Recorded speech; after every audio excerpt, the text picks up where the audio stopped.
basement of an attempted murderer.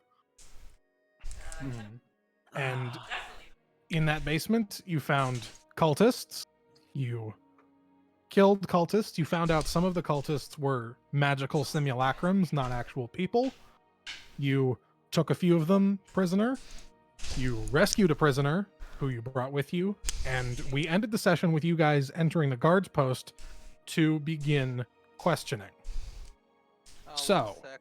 I need sure. to, how do I finish this? One moment. I see. Oh, you're good? Oh fuck! I get another spell. Oh, yeah. Fuck.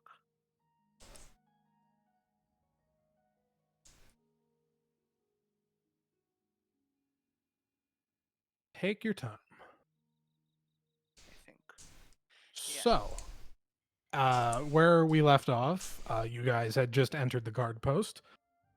You guys are all kind of pulled aside into sort of individual rooms, and you are each asked to give a statement about your involvement in invading Sir Woodward's basement and what all transpired down there. Also pulled aside was Caledra, the elf woman that you guys rescued from the prison down there. After you are all questioned about that, everybody is brought into sort of a second round of group questioning for wondering for like what all happened at the tournament, the day that, not the day, the hour, because this was the same day. Bayo got stabbed, what all happened during the brawl, all of that. All of you were brought into that except for Alden. Because as far as they're aware, Alden, you weren't at the tournament. Vamir was, and they can't find Vamir. Yeah, so that's about right. So Alden, you are basically, after you've given a statement, it's up to you how truthful or whatever your statement was with regards to what went down in the basement. You are set loose on the city, and they tell you that you have basically about an hour until everybody else is going to be done. Where would Alden want to go? Is there a casino? Totally. There is definitely a casino. Give me a sort of just a straight persuasion check to get like directions around the city. Give me one moment on that. Take your Do you time. have someone that has hold person? Yeah. Okay, then I'll take something else. Persuasion check, you said? Yeah, persuasion. 19. 19. You are given a lot of. There's not like a huge kind of like fucking Las Vegas type like enormous slot machines casino in town, but there are a number of places for good gambling. You hear about there is a tavern in kind of the shady side of town whose name I am trying to find. There is a tavern called the Royal Frog where there are a lot of people that like to play like poker and like craps and stuff like that for gambling. There are a couple of other small places where people kind of do dice and stuff. There's no real huge Vegas casino, but you've got a few leads on where to go for gambling. I'm gonna just go directly to the poker table. I am. Hell yeah. Yeah. All right, you go to the Royal Frog. The Royal Frog is kind of this like, I don't know how to describe it other than like greasy. This is not a pleasant place to be. All the food and drink is very cheap here. It's very crowded. There are a lot of people. They all look like roughnecks, kind of mercenary types. You sit down at a poker table. There are 3 other people there. There's like this large half orc. There's kind of this like scrawny looking half elf, and there is this like golden dragonborn all sitting there. Give me roll 2d6 for me and tell me what you get on each d6 individually. Alrighty. Oh, I can do that in roll 20. Yeah.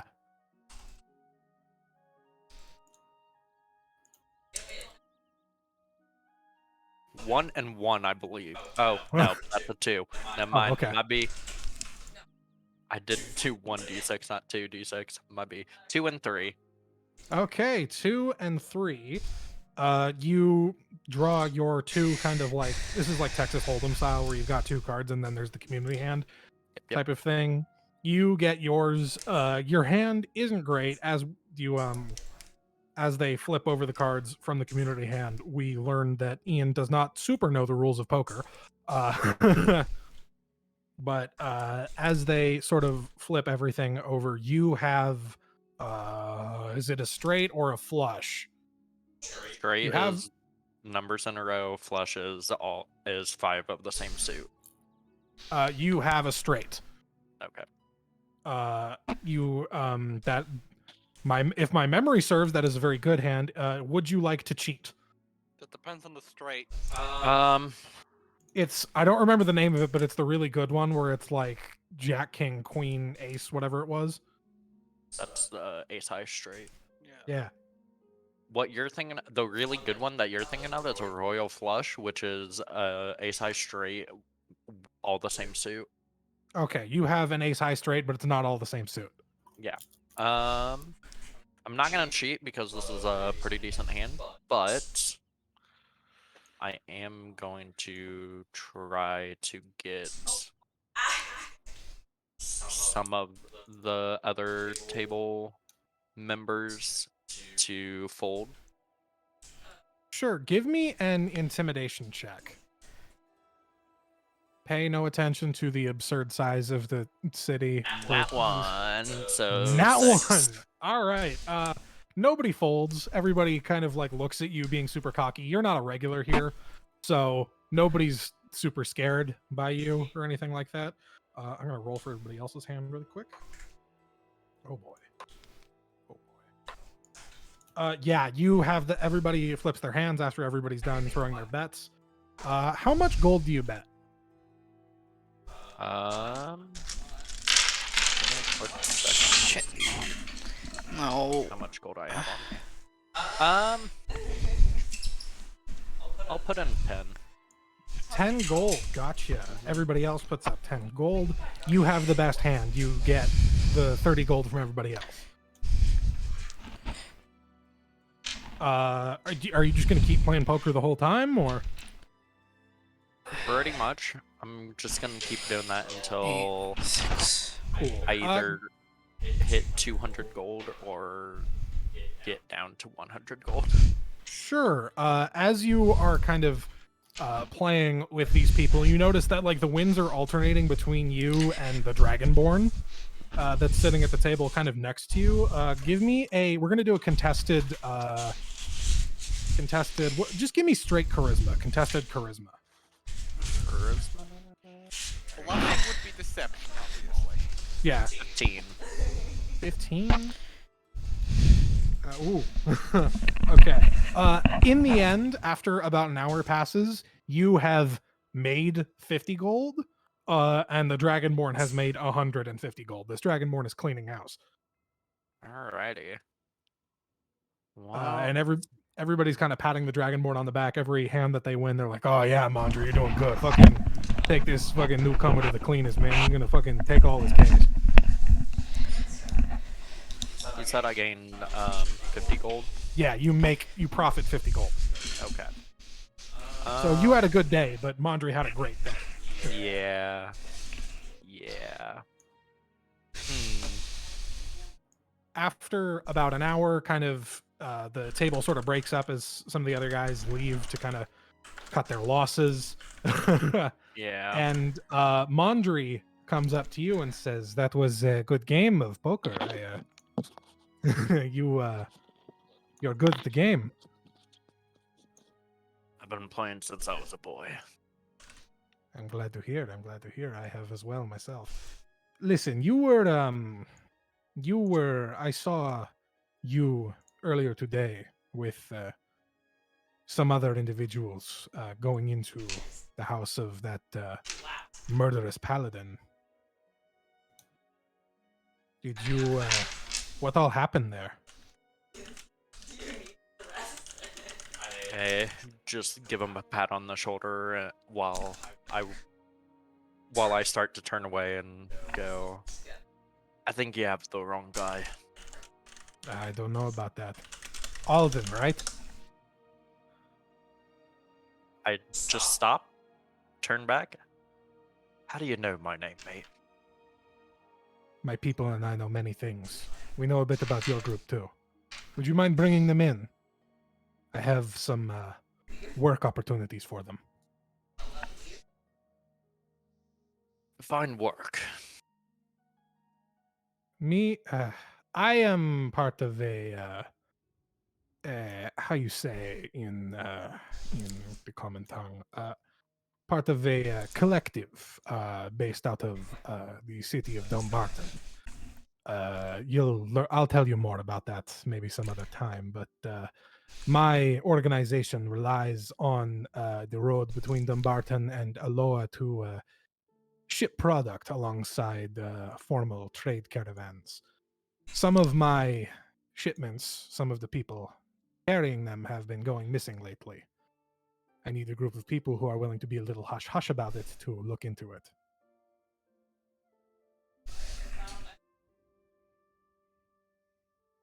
There's a slight issue with that, mate.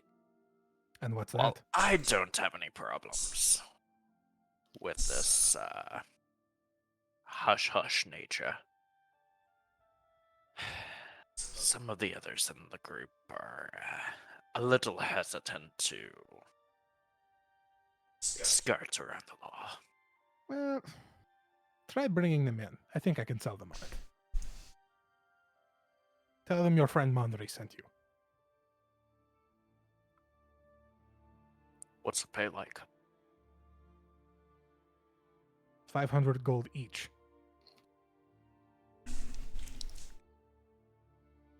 Can I make a roll to see if he's lying about Yeah, that? go ahead. Insight check. Insight. 9. Oh, he seems above board. He doesn't seem like he's lying right now. Interesting.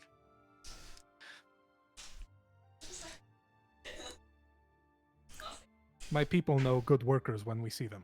We compensate them fairly. Bring your friends in. We'll have a conversation. I am not gonna bring them anywhere. But if you want to meet us alone in front of that house, I'll be more than willing to hear you out. Certainly. I look forward to speaking with them. You might want to head back. I imagine their interrogation is almost over. Possibly.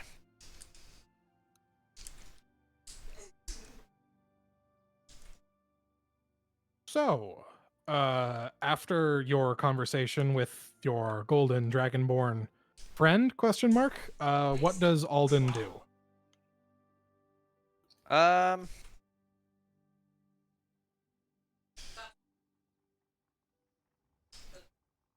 He'd honestly probably follow. He would Sorry? follow that man. Follow him? He's hanging out in the he's still hanging out in the Royal Frog. You get the impression he's like an employee here. Gotcha. Okay, then I'd just go back, meet up with the group. Cool.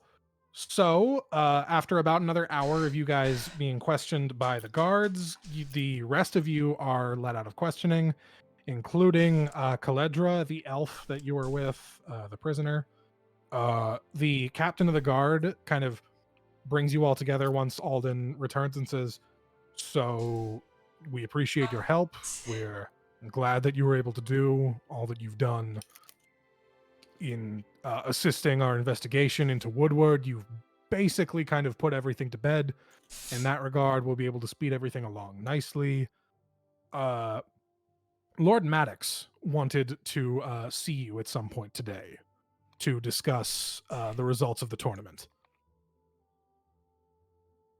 Is that to all of us or just me? Yeah, this is to everybody. Okay. He's like got everybody together at this point. Gotcha. Lord Maddox wanted to see you to discuss the results of the tournament.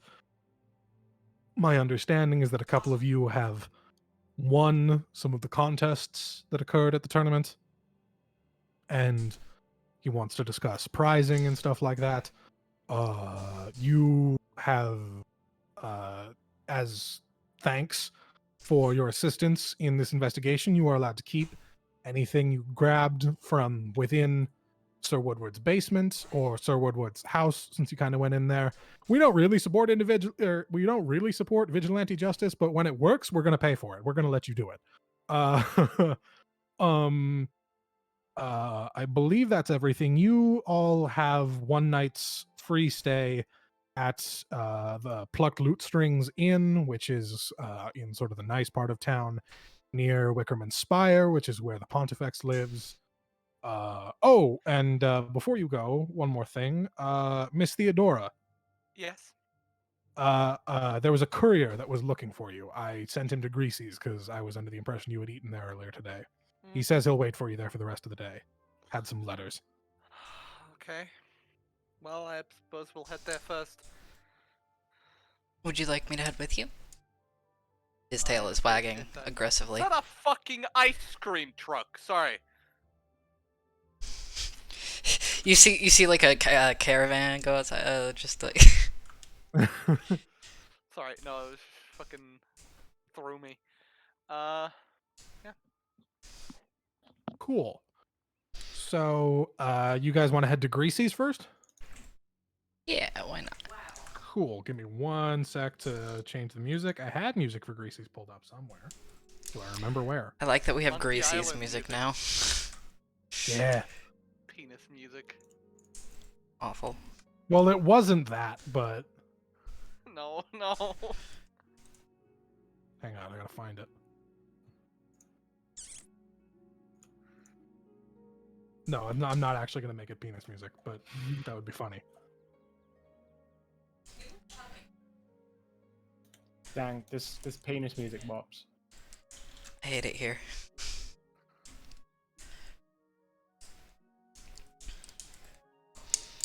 Come on. Alright, initiative is based on your dex score. That's why his initiative is only 6. Yeah. Okay. So you guys make your way to Greasy's. It takes a little bit of walking. Greasy's is busy as ever. There is you see fucking Big Greasy. I can't remember what race I said he was, so he's a Goliath now.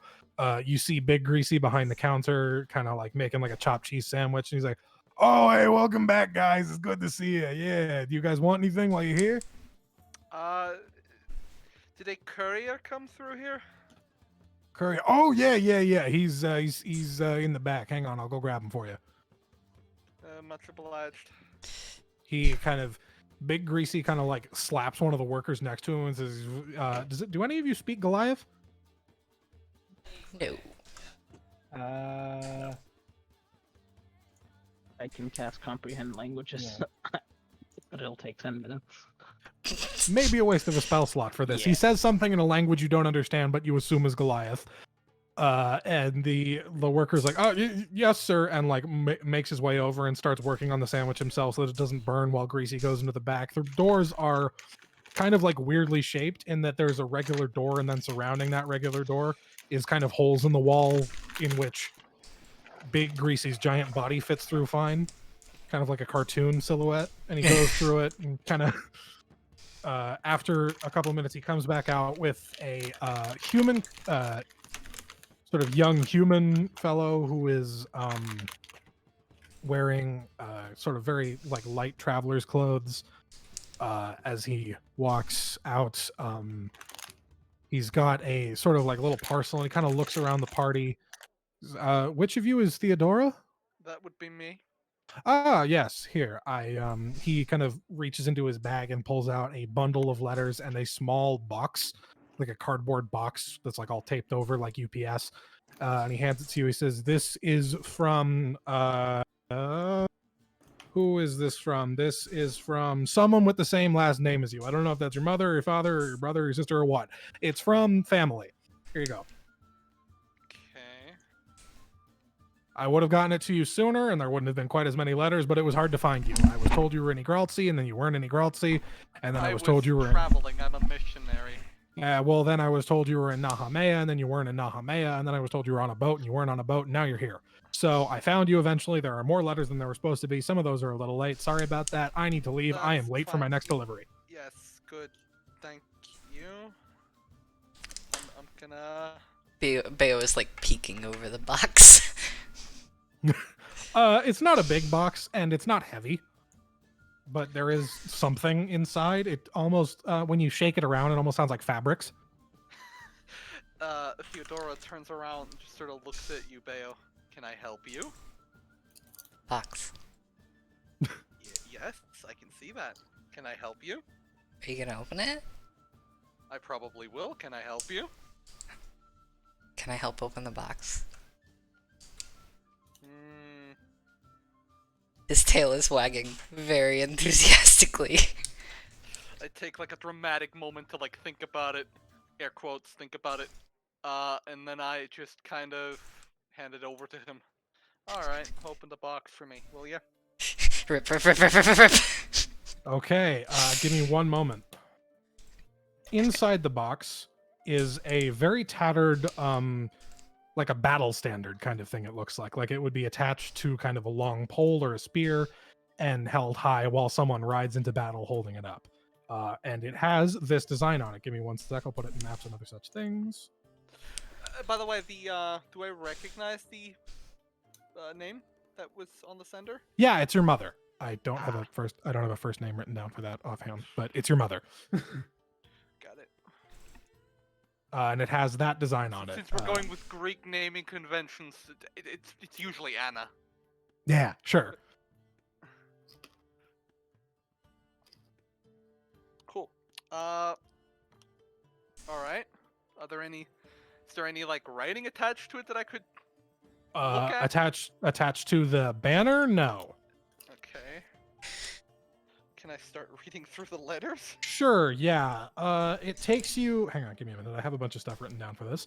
It takes you a little while to go through all of them as you're kind of like all sitting around at a table at Greasy's. People bring you like sandwiches and stuff. The letters, once you've got them like all ordered and arranged chronologically, they talk about some recent goings on in the life of your parents.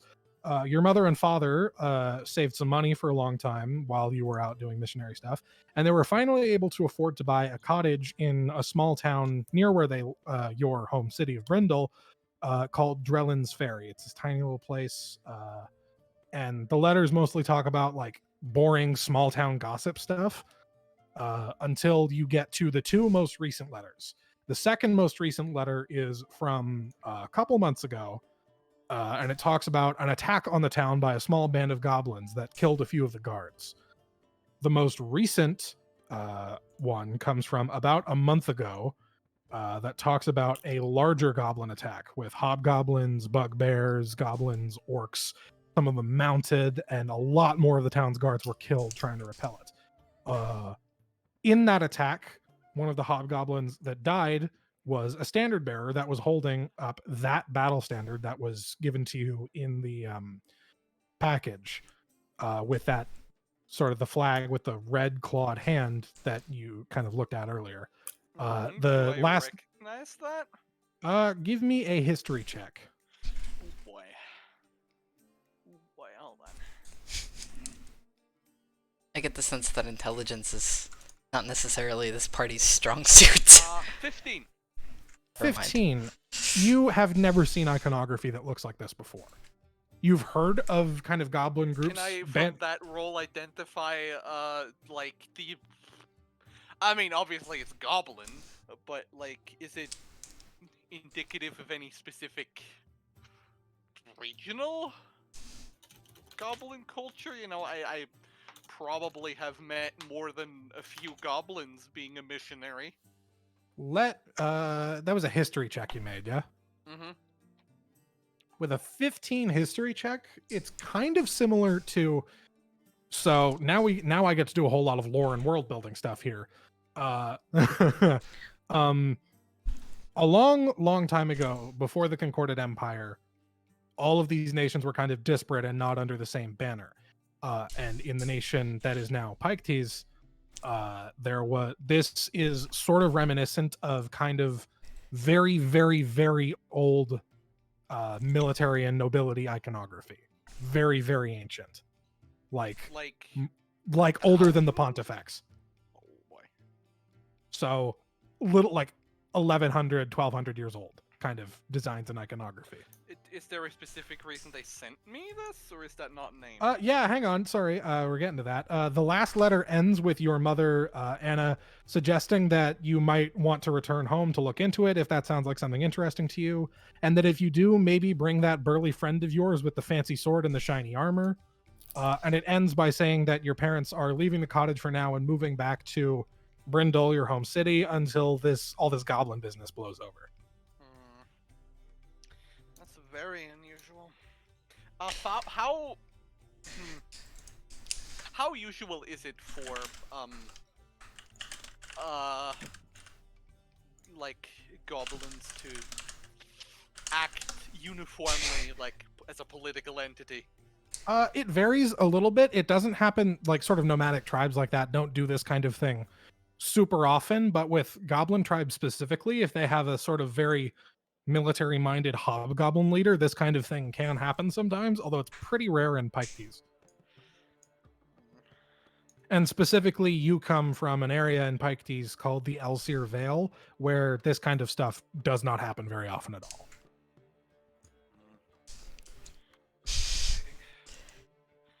Put that on the list of things where we might want to head. In fact, don't think there's much else on that list. I'm gonna pocket all of that. And yeah. Cool. So you guys kind of hang out at Greasy's for a little bit. You got your eating the food. It's Greasy's, so you know the food is good. It is as good as it is greasy, and it's very greasy. You guys are hanging out for a little bit. Is there anything anybody wants to do before meeting with Lord Maddox? Anybody want to spend any of that money you got in the basement of Sir Woodard or anything like that? Sell any of the crap you found down there? Nothing yet. Cool. We distribute all that gold? Someone did the math for it. I don't remember if everybody actually. Then I probably already have them. Okay. Hang on. I don't remember where the math for it went, but somebody did do the math. It was in What D&D. was the... I should not be looking in hashtag porn memes for the math on that. Hang on. I'm looking in the I wrong think I channel. actually added it to my character sheet. 'Cause I only had Question. 15. Yeah. What was the reward for winning So the rewards for the events are as follows. Winning the marksmanship contest, which you did really well in, Theo, would grant you a seat on the council of the next Pontifex. Winning the joust granted you a boon, so like a wit, like essentially tell the Pontifex you want something and the Pontifex will get it for you or do it for you or whatever. And winning the brawl, which you suspect nobody won because of the whole attempted murder thing, would allow you to name a candidate for successor to the Pontifex. Yeah, everybody got 119 gold and 16 silver. Thank you.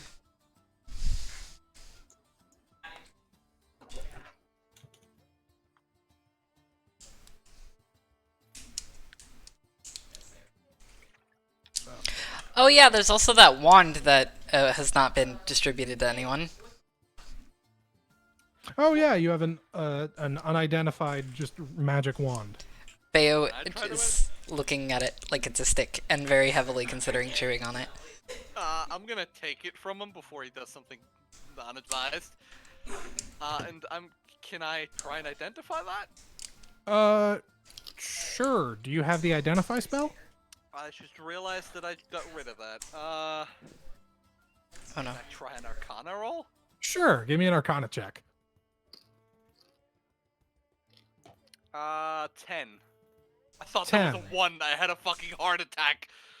You get the impression that this wand does not have, like, this wand can't do anything that any normal arcane focus couldn't. It's just a very well made, very nicely crafted wooden, like ash wood magic wand. Well, in that case, I'm going to hold. And does anyone else have identify? I do not. If no one else has identify, I'm gonna hold on to it until we come across someone that might. Sure. mean, I think someone in town. I don't know if there's any identifying services we could maybe go to.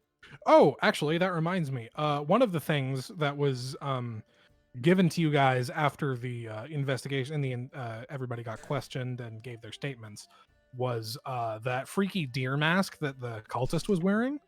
There was a little jewel kind of embedded in the top of it that was taken out and was found to be a +1 holy symbol. So if you want that, you can add that to your. I don't know if you can add that to your character sheet in D&D Beyond, but if somebody wants that, they can have that.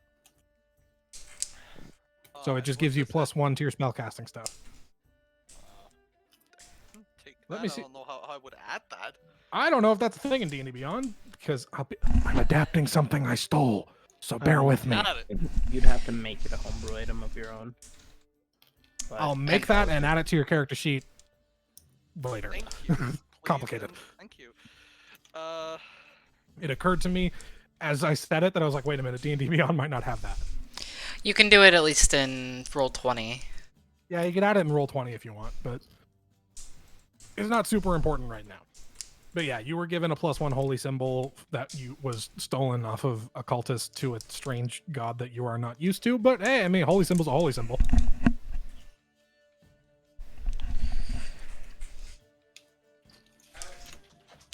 Neat. Okay. So, with that, let me change the music as you guys are moving to the Wickerman Tower to meet with Lord Maddox and the Pontifex and Primogen Talitha to discuss your rewards. I had music for this somewhere, and now I have misplaced it. Actually, Uh-oh.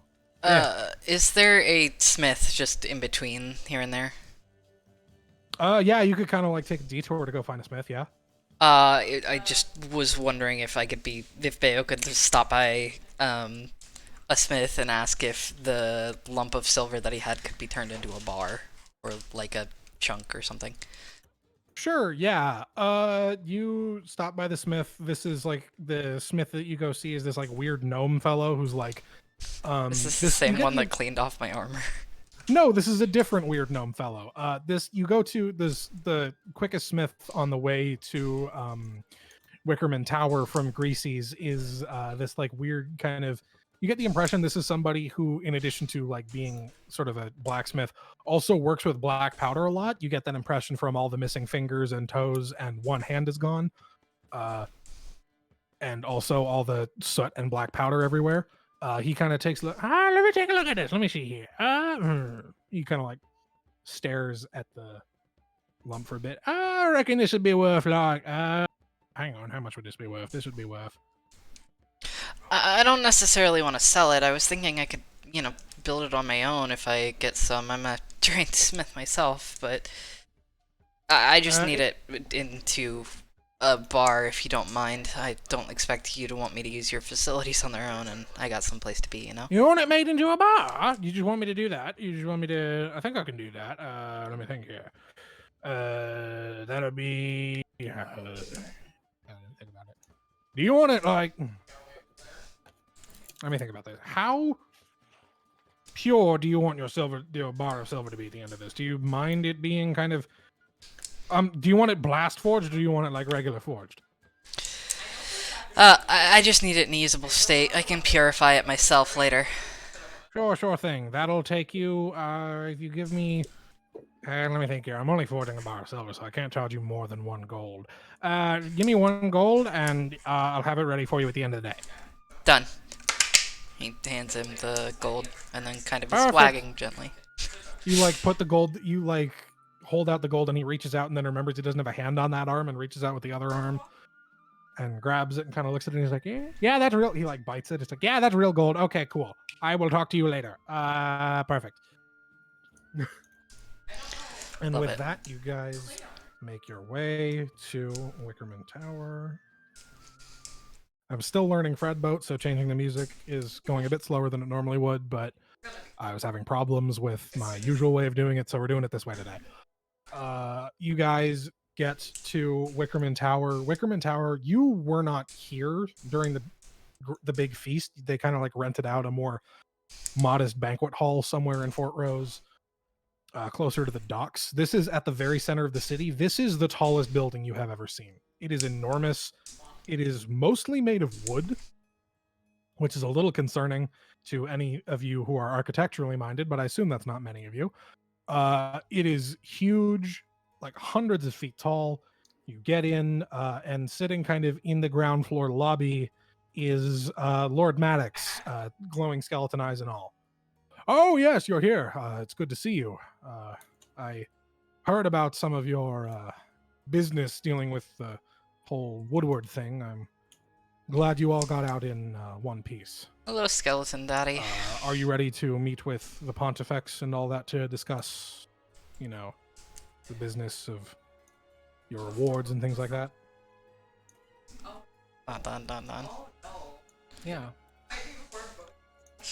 Okay. He kind of like gestures, and you see he like waves his hand, and an elevator door opens and you guys walk on. This is like the most structurally concerning elevator you have ever stood on. This is a very old building that should not have this kind of technology in it. It was not built to support the weight of elevators, but it's doing it somehow. And you move up this like rickety, terrifying elevator. You're in it for like 10 minutes before you get to the floor that has the seat of the Pontifex's throne. You go in.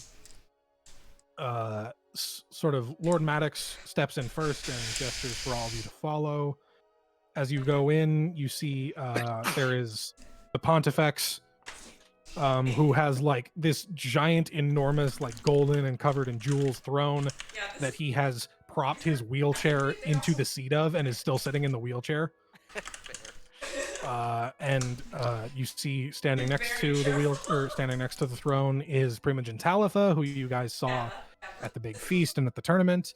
And Lord Maddox makes his way and stands on the opposite side, and you see kind of coming out like a squire with a scroll. He says, "You now stand before Lord Maddox of House Rose, first of his name, Master of State to Pontifex Imperator Griffith Prothero.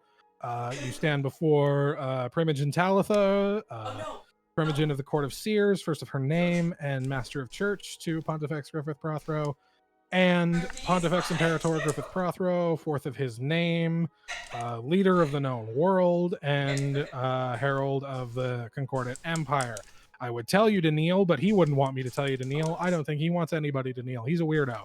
I'm gonna leave because I'm not getting paid enough to do this whole read thing." Theo is standing slightly closer to Theodora with, I have already forgotten her name. Here, I need to write these things down. Whose name are you trying to remember? She's in charge of the church, isn't she? If I'm remembering correctly. The Primogen Talitha, the Master of Church? Yes. Theo is standing closer to Theodora. Okay. You guys step forward. First up, the Pontifex kind of like is about to roll forward and then remembers he's on a throne and would fall off and probably die if he rolled all the way forward. So he stops and like leans forward instead. "You 5 have done..." Oh God, I forgot about this voice.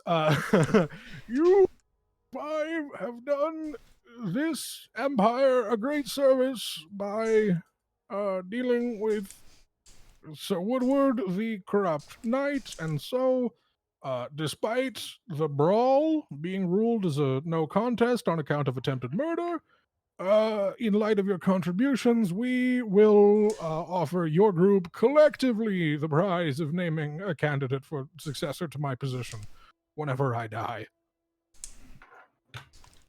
And then he leans back again and like forgets to engage the brakes on his wheelchair, so the wheelchair rolls back and he bumps into the wall and hits his head, and then he engages the brakes. And then Lord Maddox kind of steps forward. Additionally, I would also like to congratulate, and he turns to look at you, Aiden, and kind of like looks you up and down and sees that in the wake of combat and the sort of character moment trademark that you had, last session, sees that you are presenting mail and says,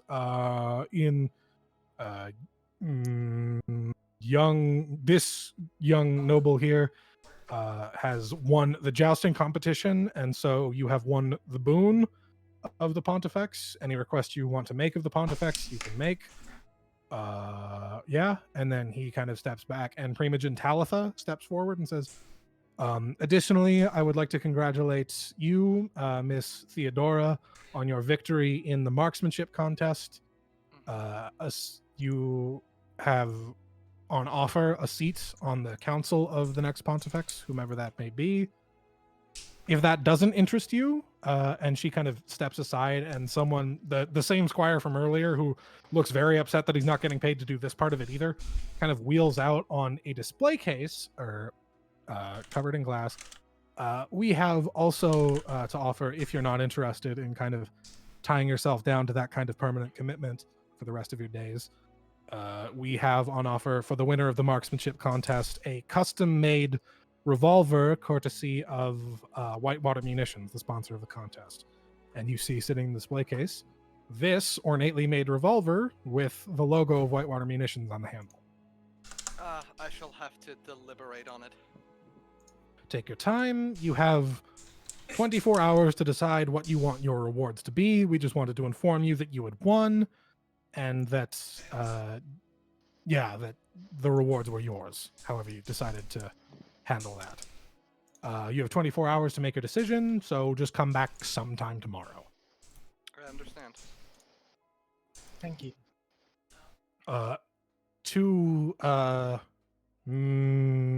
And she also kind of Aiden looks at you and like goes to say miss, but is not necessarily sure if that's correct. Someone's hot micing.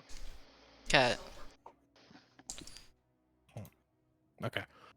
She kind of like looks at you, Aiden, is like, if you have any ideas for your boon that you would like to submit now, feel free to submit now. Otherwise, come back sometime within the next 24 hours and just let us know.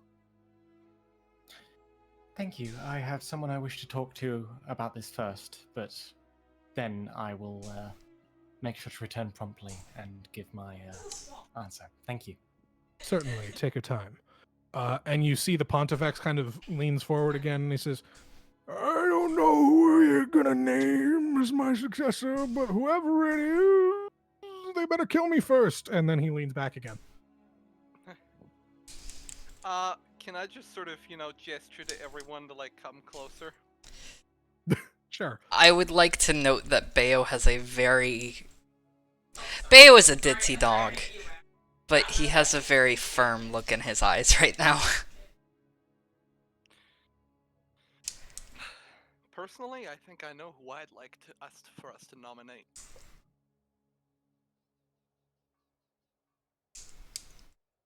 Question mark. I completely forgot the request that Aiden got that I was there for, so I kind of want to get a reminder of that again as possible. Yeah, you were present with Aiden for Count Jonah, the person that Aiden is arranged to marry, saying that the arranged marriage was going to essentially lead to the political assassination of Aiden's entire family. And he said he wanted to get out of that if at all possible, because he wasn't interested in any of that either. That was basically his request. And he said if it was possible to use the prizes to make that happen, then by any means necessary, he would really appreciate it. That was kind of the gist of it. You guys had come up with a couple of ideas as to how to do it. You have all three rewards in your hands, so it's up to you how or if you go about that. Personally, I'm thinking prospectively for a variety of reasons. I think that the person most suited to the job would be, well, I don't know if perhaps most suited, but... you must be smarter before you were.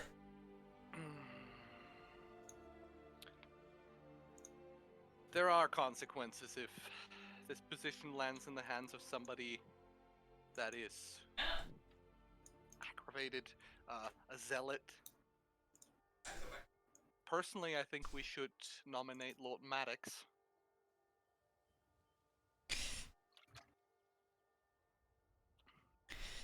Bayo is unusually silent. Nobody's gonna nominate Big Greasy. I'm so disappointed. It's. Go ahead. Sorry. Oh, I was gonna say, didn't we ask Lord Maddox at one point if he wanted to lead, or isn't he already on, or something like that? I just remember No, having a discussion about we that. have not done that, I don't think. Okay. Correct us if we're wrong there, Ian, but... You had, I believe you had asked him about the nature of his current position, but I don't remember you asking if he wanted to be No. Pontifex. No, so, out of character, there are 3 reasons that Theo wants this. For one,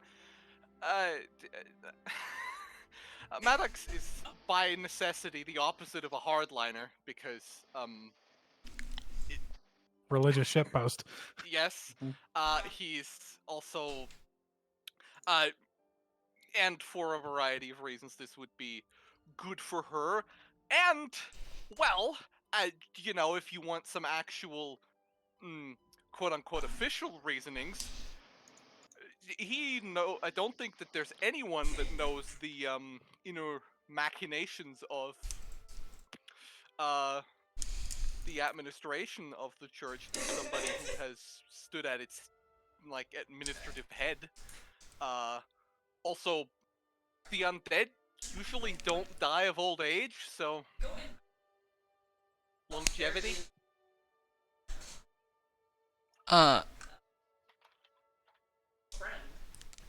As far as the other... I think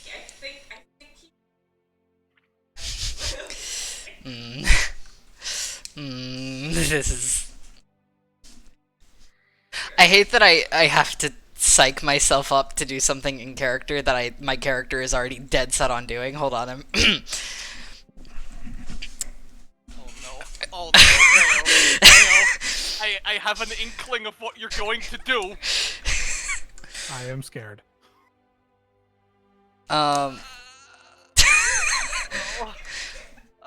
Also, I have troubles writing, hold on. You're not even gonna be able to pronounce this, love. I don't care, it's fine. Theo in character... Oh god, hold on. Take your time. Remember, this is a collective decision, so the rest of the party would have to agree to it, first of all. Oh, yes, but you see... Shush. This is still out of character. You bringing this up scares me more. You bringing up that it has to be a collective decision, that concerns me more. Now that I know that this is something where you have to bring up that, oh, the group has to agree on this.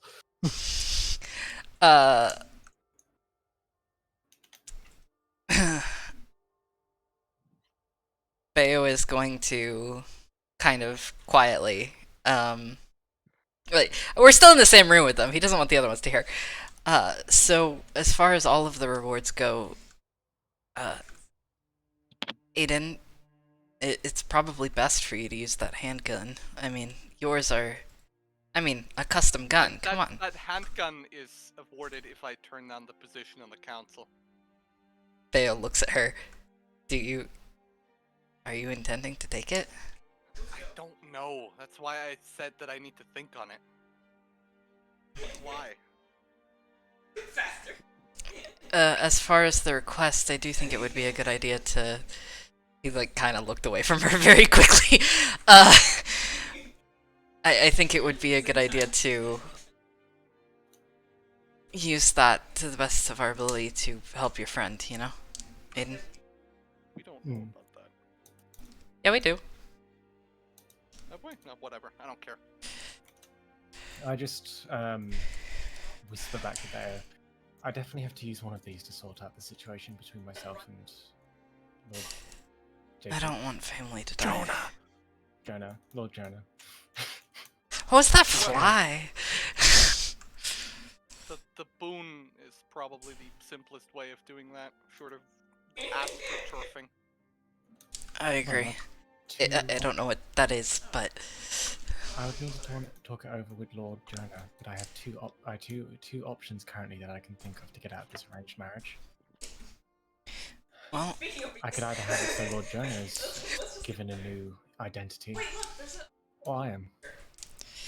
Well, how about this? We'll go and talk to him. Theo needs to sort stuff out anyway, and we'll have to decide things, right? Mm-hmm. Then let's go tell them that. Let's just go and decide, and then we'll come back before tomorrow morning and get everything sorted out. So, what was it that you were so, Really quickly, sorry, as you leave, because I realized I forgot to mention something I had in my notes because I'm stupid. Lord Maddox does also kind of, as you're leaving, step forward.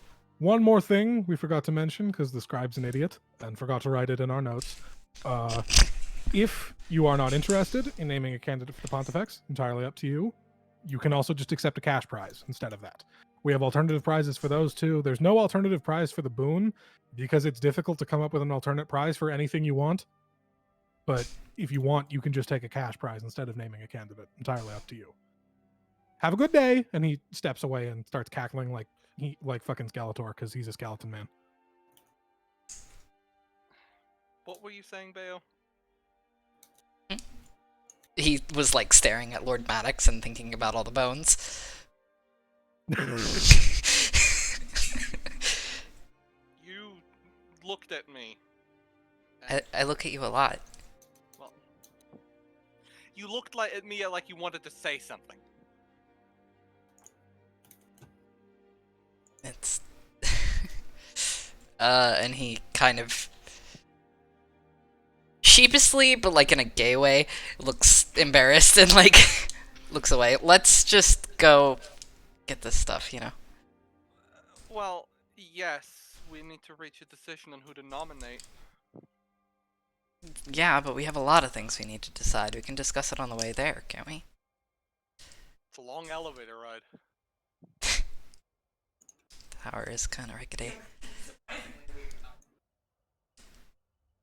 Bear refuses to say anything more unless engaged. His tail is abnormally still. You good? Did someone die?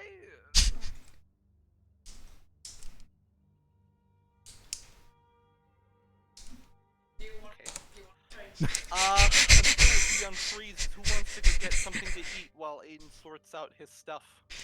Food? Food. There's much wagging. Okay.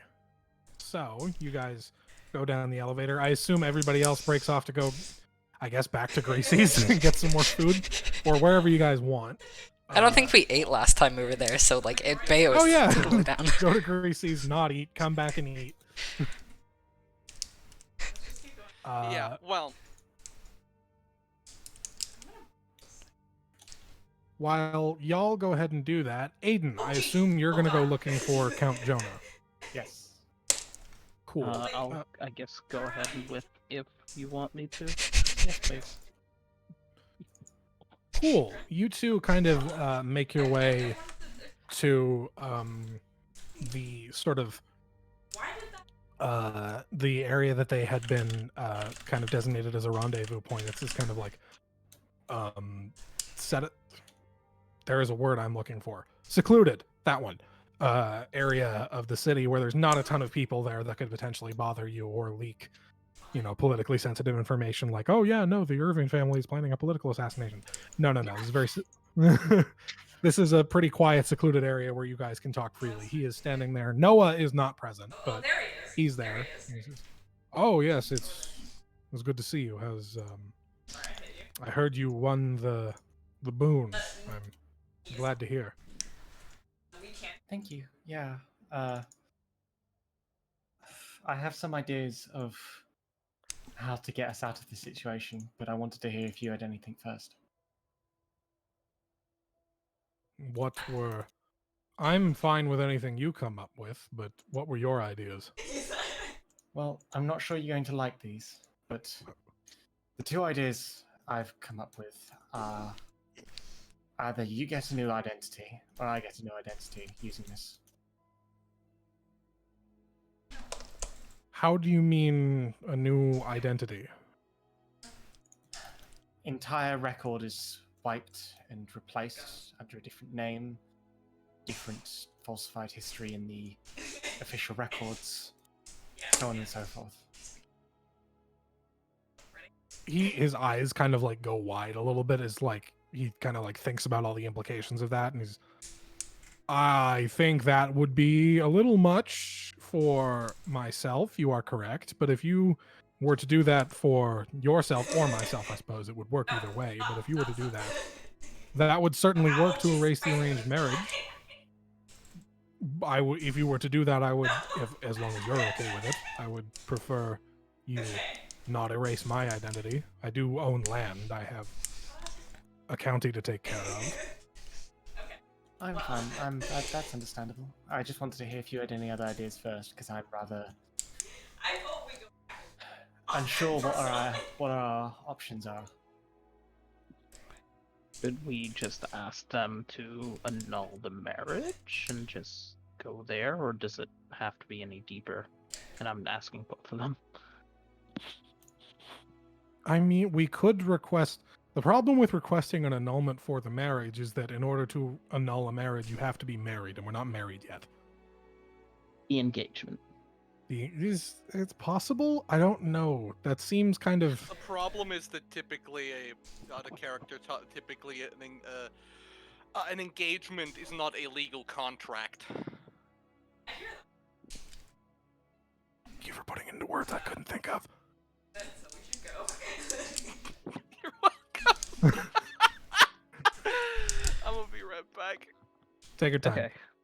So, just to reconfirm, the details were, should the marriage go through, that they were essentially going to assassinate or politically assassinate Aiden's family, right? Yeah, they were gonna red wedding Aiden's whole family.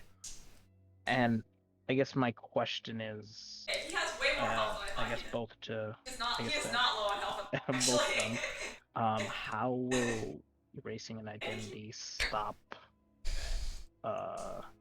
If they're trying to kill people, I feel like changing the identity shouldn't stop. So I guess The thing is the reason they want to kill them after the wedding is because that grants them access to all of their tribe's resources, but by not, like, legally speaking. Jonah spoke in a very unusual accent for that sentence, but yes. okay, I just couldn't remember all the details from that one session. Yeah, so- they're trying to marry into the family to get access to all of House Linkow's land so that they can then murder all of House Linkow and just take the land. Okay. And have it all be on the books, air quotes, legal. Yeah. Well, my brain is not thinking of anything else at the moment, but I'm in s- terms of Sorry, go ahead. I accidentally interrupted you. no, it's okay. I'm not sure what you do if you would erase your identity. I'm not sure what you have attached to that place, but if anything, at least we're here to help with whatever decision you make. Just kind of helping Aiden try to assure Aiden in whatever decision they end up making. This is going to sound creepy because I know we're talking about actively not getting married here, but if you do that and you need somewhere to stay, there's always a home available for you in my county. Thank you. I'm suddenly realizing, OC, that this is an extremely clever way to allow a character to socially and legally transition, just like... Yeah. Mm-hmm.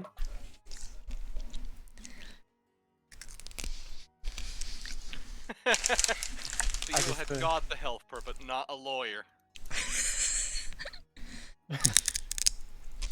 I just said to the rest of the group, if there's any other ideas, I'm very willing to hear them. But I cannot think of anything currently. That certainly seems the most direct route and he kind of like looks over how you're dressed and kind of like puts 2 and 2 together and gets 4 and like realizes kind of why you're dressed like that. And that is maybe the easiest way to address all of our problems, I would feel like. If you're okay with it, I'm perfectly fine with it. Yes. I'm just trying to think of a way where I would be able to keep in touch with my family, yet not be in their Family. control for this kind of thing to happen again.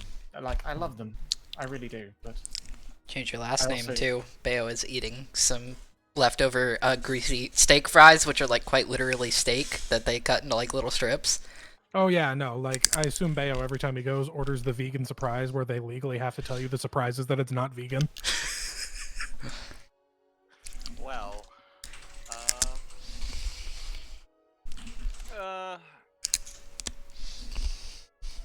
personally, I would choose my wording carefully. Perhaps you should ask to have your identity replaced. Having no legal paper trail after yourself sounds like a recipe for detainment. DM, Yeah, out of character. yeah. How the fuck does Bayo transition? Has he transitioned? So I've discussed this with with several players now, because as it turns out, we are a table full of transgender characters. So there are a couple different ways to go about it. The church does offer a medical solution that takes a couple of years and does effectively the same thing as magic, or there's a magic solution that is like snap your fingers and it's done. Most people are okay. Like, there is limited transphobia in the world, with some exceptions here and there. Obviously, some people are just going to be horrible. But yeah, like socially, and of course, legal transitioning is like applying for a legal name change, waiting for however long it takes for them to make the new paperwork, and then sending you the new paperwork. And there's getting force femmed by God. That can also happen. Okay. Or I guess for Bayo, forced masked by God? I don't know. No, I'm like imagining he has like this cream, just like tea cream that he applies to himself, and he has. Yeah, no. I it just could be like the that. idea of him with top scars. Leave me alone. Okay, yeah, that's fine. Okay. You can the medical solution is tailored to the requests of the individual. So if you want to have the top scars, you can have the top scars. I mainly ask, for a conversation I'll get to later when we have private. Okay. I guess for the time being, I don't know how nobility works in all these kingdoms, but what if we got Aid in a position that was theoretically equivalent of their families? That way, their family can't exert any sort of, I guess, I don't know. Nobody's explained nobility to Fiona, so she's just spouting stuff. The way noble hierarchy works, I'm going to say complicated. Is this I'm- English feudalism or German feudalism? Let me think. You're asking me a history question, and I don't even know where Germany Okay, is. is this is this stratified So okay, hang on. feudalism, I or is this... have a list of the Okay. hierarchy names and kind of like what they all mean. Okay, so it's English So- feudalism. Yeah, kind of. Hang on. Where did I put the list? Oh God, please tell me I didn't lose the list. Oh no. Where'd it go? worst timing. Yeah, okay, I did find it. So, the top of the nobility is the Pontifex Imperator. There's the Sovereign Crown, who is the leader of a given nation, like Akoni, who you guys met earlier. The Sovereign, which would be equivalent to Aiden's father. Then there's dukes or duchesses, then margraves, then counts or countesses, viscounts or viscount, viscount, something like that, or viscountesses. I don't know. I think that's a French word. I don't speak French. And then there's barons, baronesses who control small amounts of territory, lords and ladies, which would be what Aiden is, control no land. And then there's knights who also control no land. And the difference is that lord and lady is a title that is passed down like through birth. I also want to add that I also want to stress that in feudalism, your rank, your power is not tied to the name, like the official title. It's literally just tied to how much land you control. I'm just these are the titles given. Yeah. The titles that are sort of given to people who control different amounts of land, right? A barony is within a viscounty, What viscounty, yeah, which is within a county, which is within a Margravy? I don't know. Margrave. Yeah, sure. Margravate. Gravy. Margravate. I'm calling it Margravy because I think that's funny. Actually, gravy. it would be March. Oh, it's called the March. There we go. But what if I don't want to use my legs? I don't want to march. And you can crawl, it's- bitch. Sorry, I So had to. marches. I know this is extremely I mean, pedantic, today is but the Pride March. technically marches don't make much sense because this seems to be fairly unified. Because marches are borderlands that are bordering like hostile territory. Yeah, to be fair, it is a fantasy thing. Could have a slightly different meaning in this one. Well, yeah, I'm assuming I'm still assuming that it is borderlands, lands that need.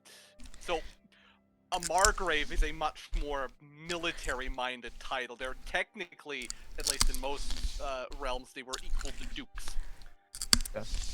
So Yeah. I guess just to reconfirm, Aiden's father was essentially the third from top position. Yeah, that he's a you sovereign. He is a leader of a large province. Okay, we can't. I don't know if we can give an honorary position that's equal to that. That may To be be far more honest, complicated. if you want my advice on it, you want a high noble to leave this man alone? Get him out of nobility, out of the nobility altogether. To a noble of that standing, a commoner that is not part of the clergy, is not part of any stratified standing, does basically not exist. If they are extremely obsessive about it, well, there are other options for Aiden here. He could join an order of knights. He could Bale perks up. devote himself to. I don't know. There are many vocations of people that will protect those that are. You can request to be named a member of the Order of the Everflame and sort of take the position of Sir Woodward. That'll give you the protection of the order. Out of character. Wait, was that in character or out of character? That was Jonah saying in character, because I assume that some of this conversation was in character. What would the responsibilities and expectations be of that? Because that does sound. The Order of the Everflame is essentially the Pontifex's private army. So you would be answering to the Pontifex. Your tasks would generally the Order of the Everflame is kind of reserved for. He kind of gestures towards Bayo, people more of this type, and it's generally for paladins and paladin adjacent individuals. But you would be tasked with purging cults and other heretical kind of groups that form, and purging. You would be sort of part of an elite group of soldiers. You might get made like a standard bearer and told to like lead a squad. You want my opinion, Aiden? Mm-hmm. Well, I'd say, get yourself a small plot of land, hire some people, start a business that can run itself more or less when you are not around, a weavery, a brewery, something, gunsmithing, seems like it might be a cup of tea, something like that. It could support you, and I guarantee you, other than the local lords that might want you to supply their army for a fee, or build them something custom made or something like that, you won't be dealing with the nobility at all. May I make a suggestion? This is Jonah piping up. Mm-hmm. Odd way of going about this. Request to take control of my county. I'll be out of the nobility. I'll be below your stature, so your family would gain nothing from having you marry in. You're still part of your nobility and part of your family. You can keep in touch with your people, and you'll be making some money off my land. What was my land? You'd also own land, which means that well, you would be your own person. Nobody could force you to marry anyone you don't want because you would be a lord in your own right. Wouldn't that cause a war on itself, though? I mean, you're essentially taking what they wanted to do and doing it in reverse. My land is not highly disputed or desired. Besides, A, the lord is willing to relinquish without a fight, and B, nobody fights the clergy, especially not from something this high up. No, do you think? And also, the Pontifex will do it. That man likes a good meme. He will do shit for the meme. I do have one question. That does sound... Well, I have a couple questions, actually. Certainly. First question would be, would your family be likely to try and take me out because of this? To get back their land? Take you out individually? Probably not. Besides, push comes to shove, you give up your land. It's not the biggest. My land is what is currently my land is the least desirable part of our sovereignty. And secondary, what would happen with your bit of land? Because I do not wish to deprive yourself. It would enter your control. I would have to pay taxes to you to maintain my house. As in, not literally as in like my noble house, as in literally the home that I live in. I would have to pay, of course. Employ him as your steward.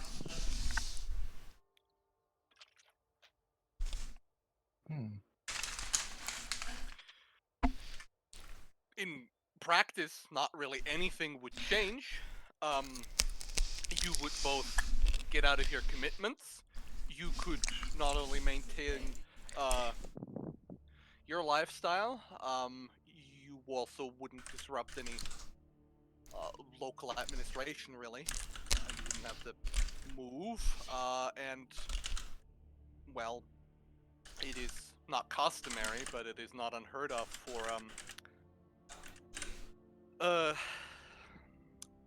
lords and ladies to exempt their council from certain types of rent payment. That's what my throat now too. Just throwing ideas out there. It would also render him in your protection. Well, Jonah, I shall leave it up to you between two options. I'm happy to either join the Knights and gain protection that way, or I'm happy to take on the land and sort out a solution where we will both come out the best of this as possible. I have nothing against you taking this land from me. I don't visit it. The only thing that land means to me is the sum of gold I get from owning it. And I don't need that gold to sustain my lifestyle. So, if you want to do that and you want some land, that would maybe be the best solution, but it's up to you, whichever you prefer. Certainly the Order of Knights would be very confused to have a gunslinger walking around, but I feel like they would get used to you eventually. It's entirely up to you. I'd avoid making commitments to any Church. It will specifically limit your perspectives in the future. Bale should growls probably- slightly. I should probably end up going with the land then, if you do not mind, but Not at I all. would like to organise something with you so that you still get out of this the best that we can. After all, we've gone through this together, and I'd like to see us both come out of it in the best possible shape. I appreciate it. I would be happy to simply be named your steward if, as Miss Theodora suggested, if that's okay with you. It seems we have come to an accord then. Well, as it appears, well, usually forced arranged engagements don't end in a lasting friendship, but I don't think anyone's complaining. I'm certainly not complaining. Your family's going to be complaining, but that's tomorrow's news problem. That's tomorrow's problem. Yes. Well, there's the other thing that we wanted to discuss that we have to find a answer to until, you know. Do you intend to take the council seat? Beo is kind of puppy-eying at her. Why do you ask? I do not wish... He kind of is trailing off. Lose me? Wibble! He like has like big wibble emoji energy right now, and he's just like... Even if I would, I wouldn't be let myself be forced to remain. Besides, You would have to as a council member. Otherwise, you would... Well, asking someone to replace you temporarily even would... I mean, they're needed for day-to-day activities, right? I think that's how that works. well, I'm a dog with an intelligence of 7. well, usually, the church manages a lot of things in a lot of places. Whether I were to take those duties from a housestead in a city in Piketees or a give the vernacular a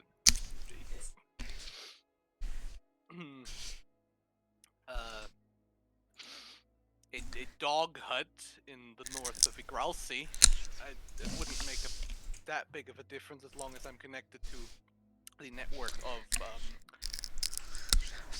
direct couriers. Besides, the current council travels from here to there and back. But do you want that life? I don't know. I want to make a difference, whatever that means. Beo's eyes sparkle as she says that. I can't think of a better way that I could have an impact on the day-to-day advice of this land. I do. Hmm? He does not answer further. Well, spit it out. Are you going to take the gun? I mean, I'd give it to Aiden. What the hell do I do with a gun? OOC? None with a gun.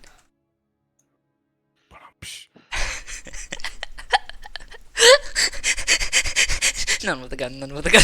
Okay. Encourage. There you go, I've responded to you, by the way.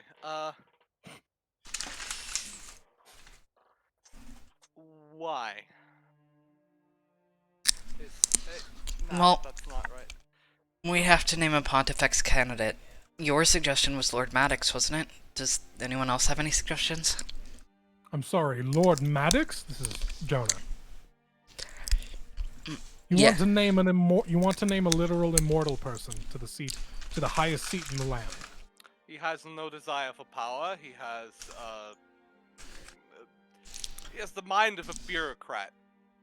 But- And if you ask me, the highest position in power should not be filled by someone that may follow petty personal vendettas. But what happens if that opinion changes, Theo? Well, that's a problem with anyone we nominate. Not for that long. The Pontifex is passed when they die. Well, what's your suggestion? He gets sheepish again.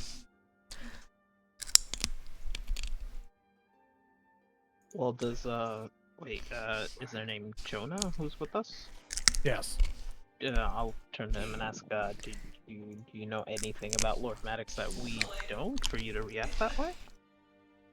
No, well, I don't. I haven't personally dealt with the man very much, but as I have this Pontifex has been around for a very long time, and in that time, a lot of people have died by his hand as he basically took his private army and made them squish rebellions by force.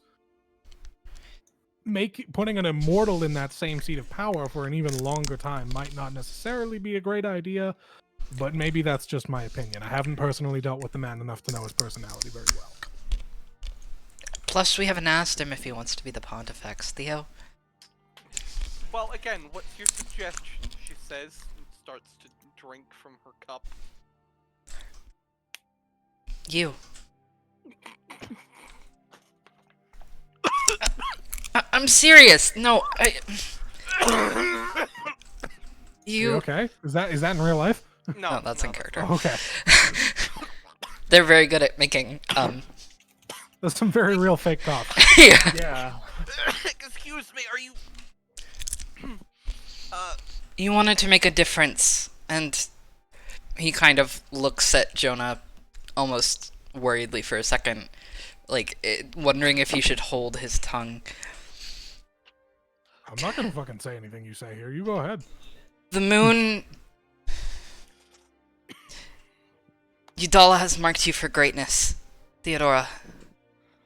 Right now, I feel like she's marked me for death.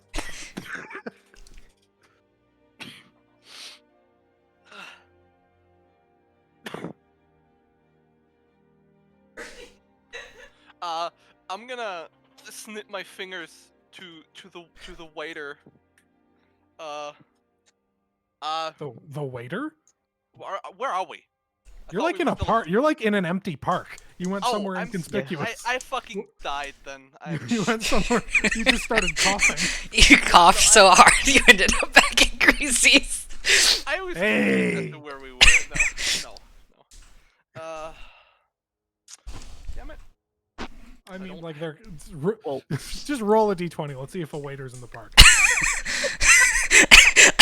On instinct. Detect waiter. Later. It's a spell now. It's a 4. It's a 4. There are no waiters in the park. I'm sorry. Damn it. Okay, no, it's fine. I can pretend to be a waiter. Got any absinthe?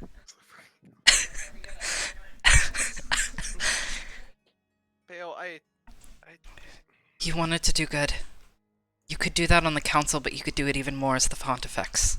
And you could appoint someone for your stead. There would be a council to help make decisions while you are away. You would just have to set policy, and you could make life so much better for people like us. I have to think about this.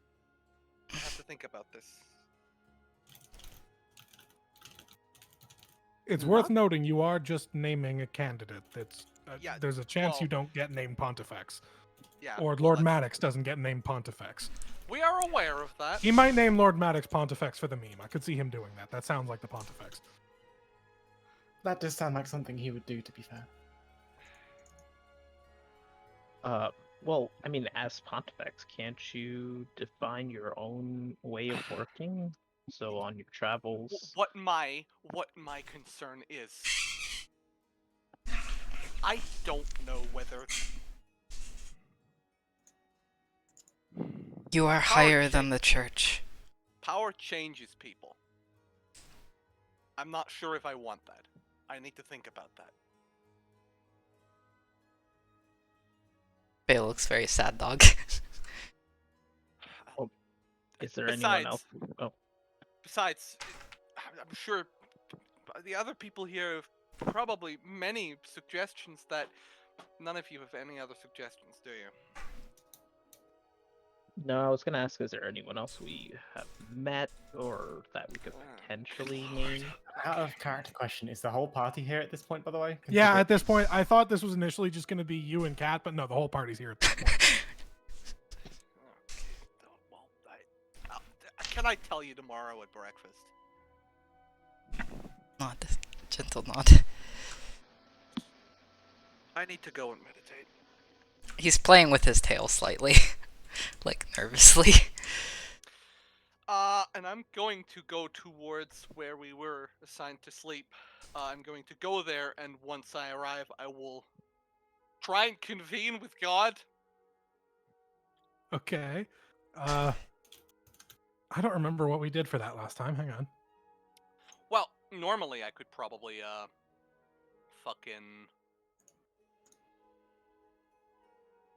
Well, I just rolled religion back then. Sure, But that yeah. was like as a yeah.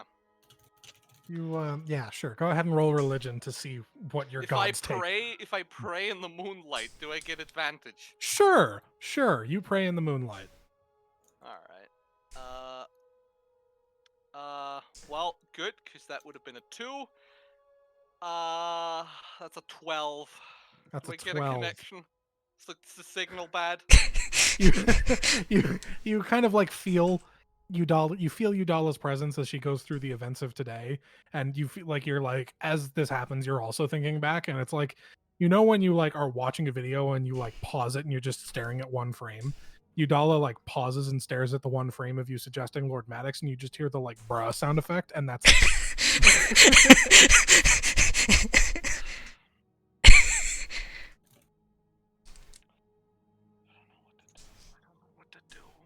So I'm guessing at this point we would have separated them. Yeah, you guys are free to separate if you want. Alden, I don't know if you're going to take the party to go see Mondry. It's up to you. Yeah, specifically what I'm trying to get advice for is... What specifically is your question? Yeah. Yeah, like... Bayo's dumb dog ass and his...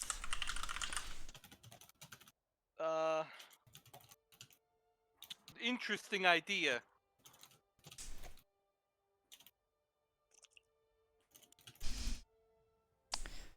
So I'm sorry, you're asking for Udala's opinion on Bayo's idea? Yes, and like if... because she's really torn. Hang on, give me a sec. I gotta roll for something.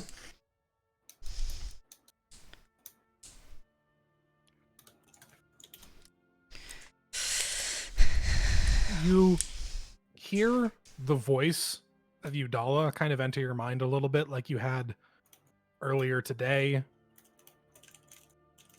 Sorry, a door opened near me and I freaked out. You hear... I'm like a dog. You hear the voice of Udala kind of enter your mind like it had before, and just kind of plant a small suggestion in your mind. A heretic in the highest seat of the church is begging for a life of assassination attempts. And that's all you get.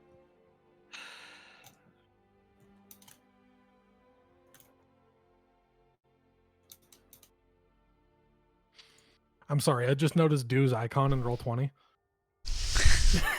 Been that for years. I hadn't noticed it until just now. Can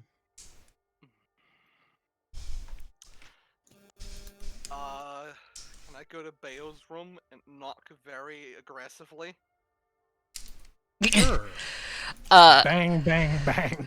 I regret to inform you that I was waiting for a pause to tell Ian that while you were doing this, he's going back to his room and attempting to practice his transformations again. Oh, okay. Well, okay. We'll rewind time to before the knocking on the door. Give me I believe we said it was going to be a wisdom check, right? Was This it kind of thing. wisdom or con? I don't remember. Hang on, I have your notes on this somewhere. Oh wait, hang on, I'm looking on the wrong Discord account. Yeah, that probably wouldn't help. Yeah. I regret to inform you that his wisdom is +0. Let me double check. Wisdom, yeah. Give me an insight check.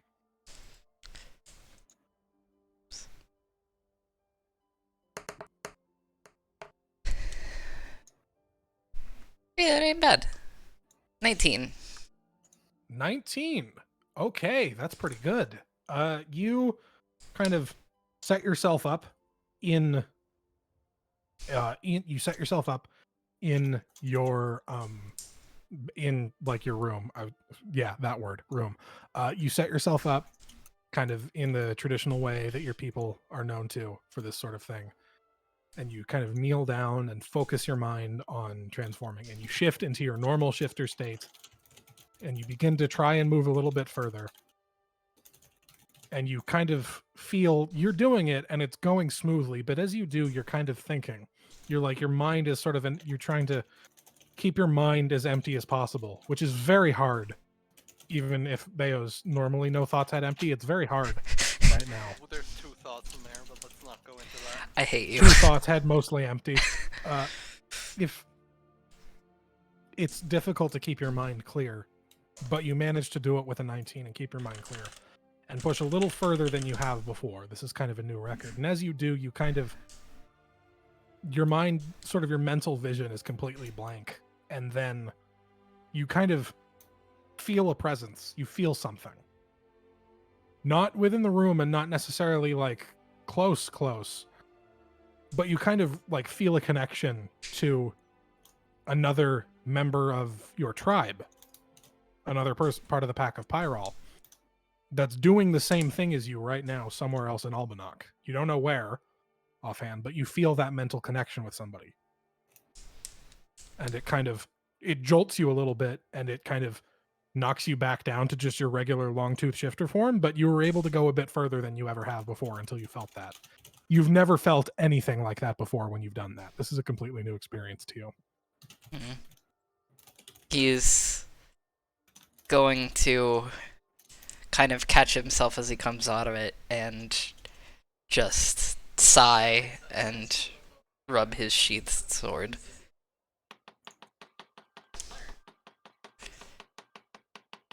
You good there, Theo? Is that Character. Oh, that's the Oh, onomatopoeia of the got knocking it, on the door. Got Okay. it. Got it. When you said really hard, I was imagining very few, very No, I said loud smashes. aggressively. I Just said aggressively. very Go down. aggressively. When you said it, I was thinking like, Like FBI open up. yeah, I just Kinda punched my mic bullshit. 3 times, but I don't think it went through. No, only the one did. Like that. Okay. Ow. So yeah, Bayo, as you kind of get knocked out of it and you're a little like kind of thrown off, Knocked out of it. yeah, you do hear some very aggressive knocking at your bedroom door. He's kind of goes over and lets himself completely unshift and opens the door. He has like his armor off and set on his bed and stuff. Yes, Theo? She's out there, wearing a nightgown, looking very stressed. Her hair's a mess. I need to talk to someone, and I don't trust anyone nearly as much as I trust you. Yeah, and he like finishes unbolting like the 3 other bolts on the door that are for some reason there in his room. Don't question it. Opens it and kind of waves her in. Hold on, I'll move my armor, and he kind of gets to moving stuff so they can sit on the bed and.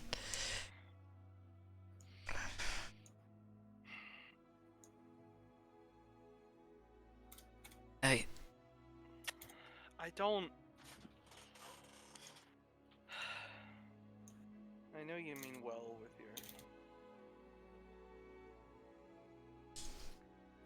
your suggestion.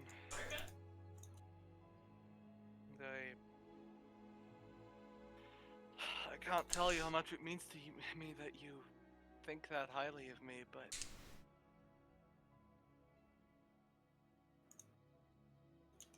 I'd never live in peace. He kind of smiles gently. I am. Theodora, did I ever tell you why, when we met at that altar, why I was there? Why? I was asking Idala for direction. He kind of like grips his sword next to him. I have lost that so many times in my life. But I believe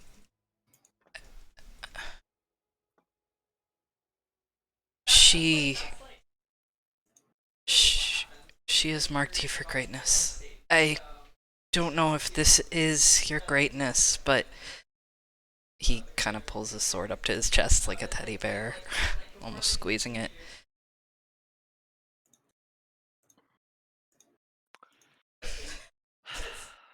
I am your knight. Kind of sits his sword down next to him again. I am of the pack of Pyrol, and I am sworn to protect those that Udala has marked. I believe we met that night because I am meant to protect you.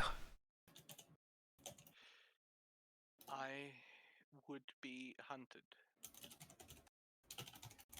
And I would shield you. Next- Yeah, maybe you would. And maybe you'd succeed the first 5, 10, 15 times.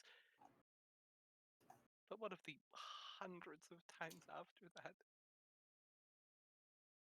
I would protect you. I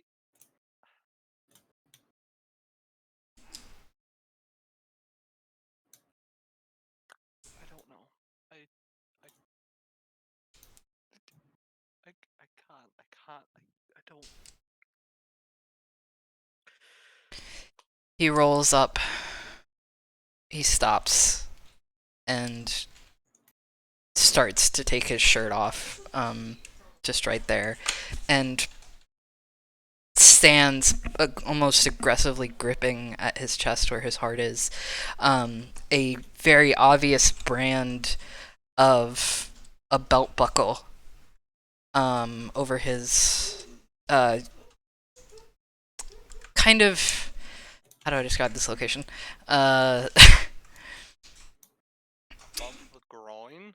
No, it's on his, it's near his shoulder, on the front, on his chest, but it's higher and like slightly more towards the outside than you would think immediately. Like It's the just, clavicle? let me look up what that is.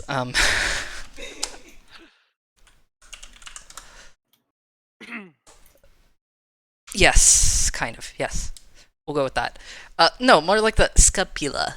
No, like the. Okay, never mind. I don't know body parts. You think I know body parts? It's kind of nearer to his armpit than is like directly over his heart. It is what I'm trying to say. I just realized the Say song. that then. What? Sorry. Never mind. Carry on, please. I lost the dramatic tension of the moment. Trying to figure it there. Hold on, where was I? You were showing this to her. I have lost people, Theodora, and I do not intend to again. He gets on one knee in front of her and is like still with one hand on his heart, kind of dipping his head, bowing to her, kneeling before her. Get up, Bale. I will protect you. He stays right where he is. To be honest, I don't want power. I don't want influence. I want to. I text them. And I need to find a way to fully translate them. I need to find a way to get all the knowledge in there. That is the one thing I know, that there is something that I need to find. I can't let myself get caught up in the vapid power struggle of a decrepit empire. He kind of hesitates for a moment.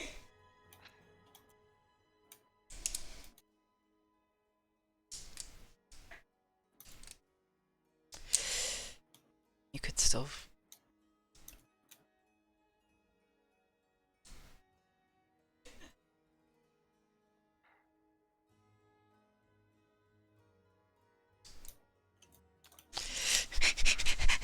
OC, head empty, no thoughts. I heard you completely stop.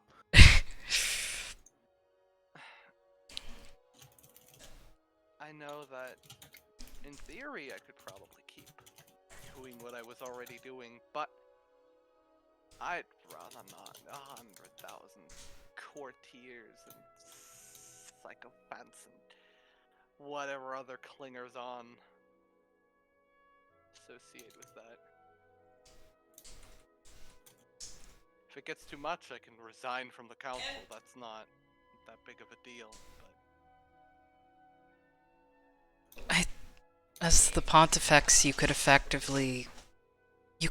ask Lord Maddox to take over for you while you were away, while you were with me. It would, and not give him the absolute power that others seem to fear, but it would mean, kind of trails off again. I don't know. I don't know if I want that. I don't know. He's at least looking up at her. Oh.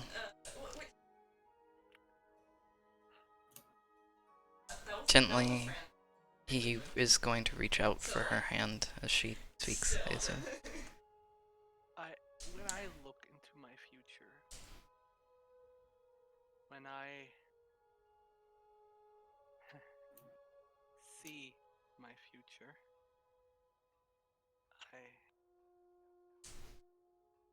I don't see.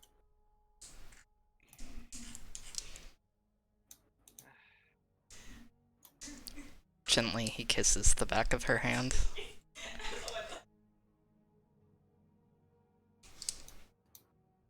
Oh fuck! I fucked up on something. Give me a sec. Uh-oh. Did you accidentally close your sheet again? Kind of. You pulled a Mood. Vlad.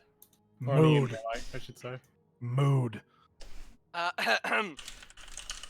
Well, obviously you play Vlad, but there's one thing I can think to do.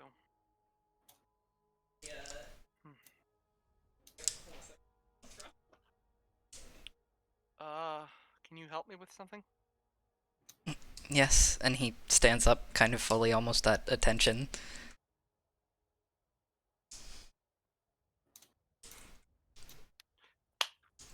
Can I try to use augury on this? What?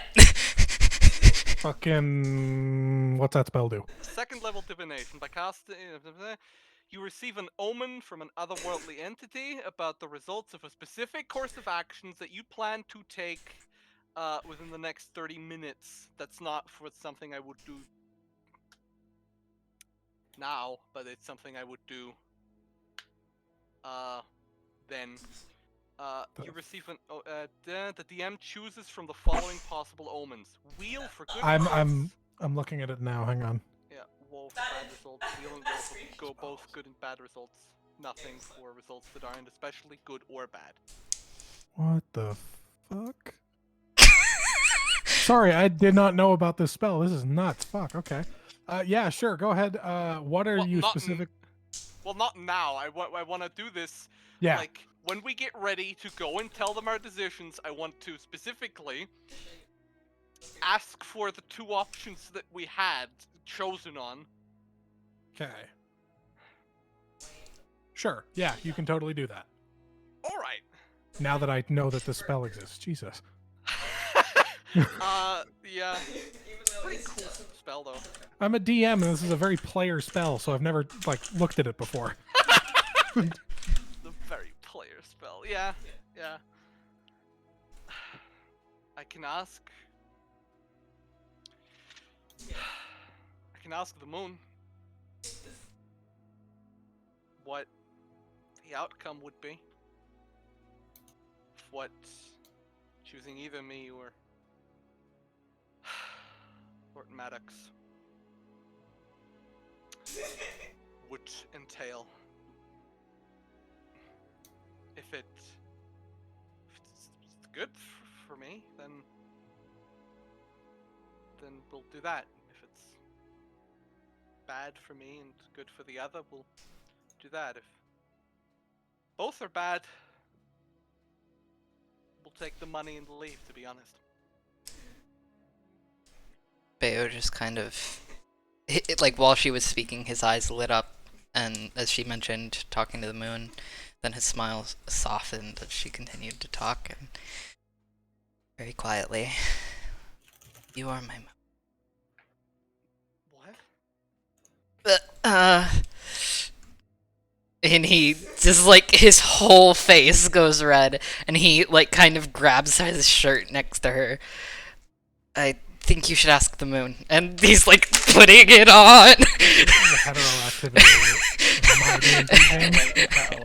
I'm so upset. Okay, but it's trans head. I mean, I guess. Yeah, Fez. It's still valid for Pride Month. It's fine. Sure. You're on thin ice, though. What I'm going to do is. Of course, that's what you said. I need I'm going to grab his chin and kiss him for standing back up and going to the door. He is now frozen in red.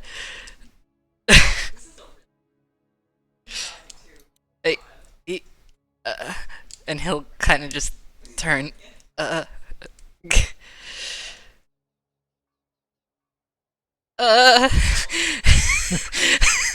already gone. Heteroactivity alert. He's putting his shirt back on, and then he's getting his cream so he can go offer some to Aiden. Yeah. All right. Cool.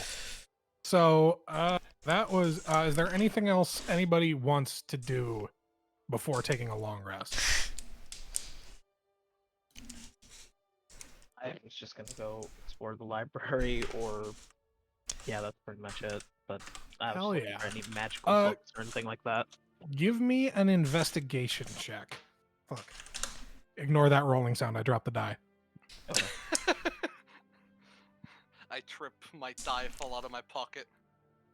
There are literally, I think, 30 d6 on my floor. Is that dice in your pocket, or are you just happy to see me? Now, okay. Huh. All right. The fuck? Nat 20 on the investigation check. Oh. Huh. I had not planned around this. Okay.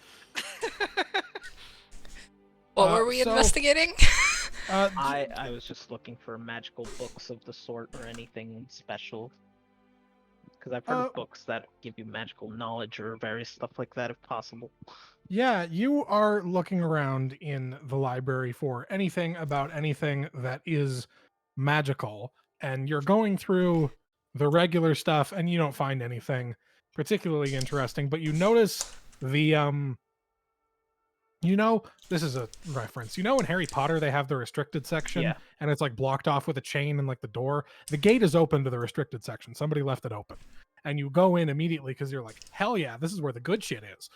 And you go in off of the stroke of good luck, and you start going through some of the books in the restricted section, and you find a book that talks about a sort of it's like one of those like weird crackpot conspiracy books that you sometimes find when you're going through like weird libraries, that talks about a kind of like New World Order style kind of like Illuminati group that is controlling the flow of information in the world and controls the flow of magic in the world, and is very aggressive about keeping specific magic away from the masses, called the Chained Library.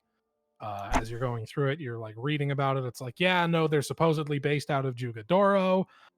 They have ties to Nod, which this book refers to a lot as like this other kind of crazy crackpot conspiracy thing.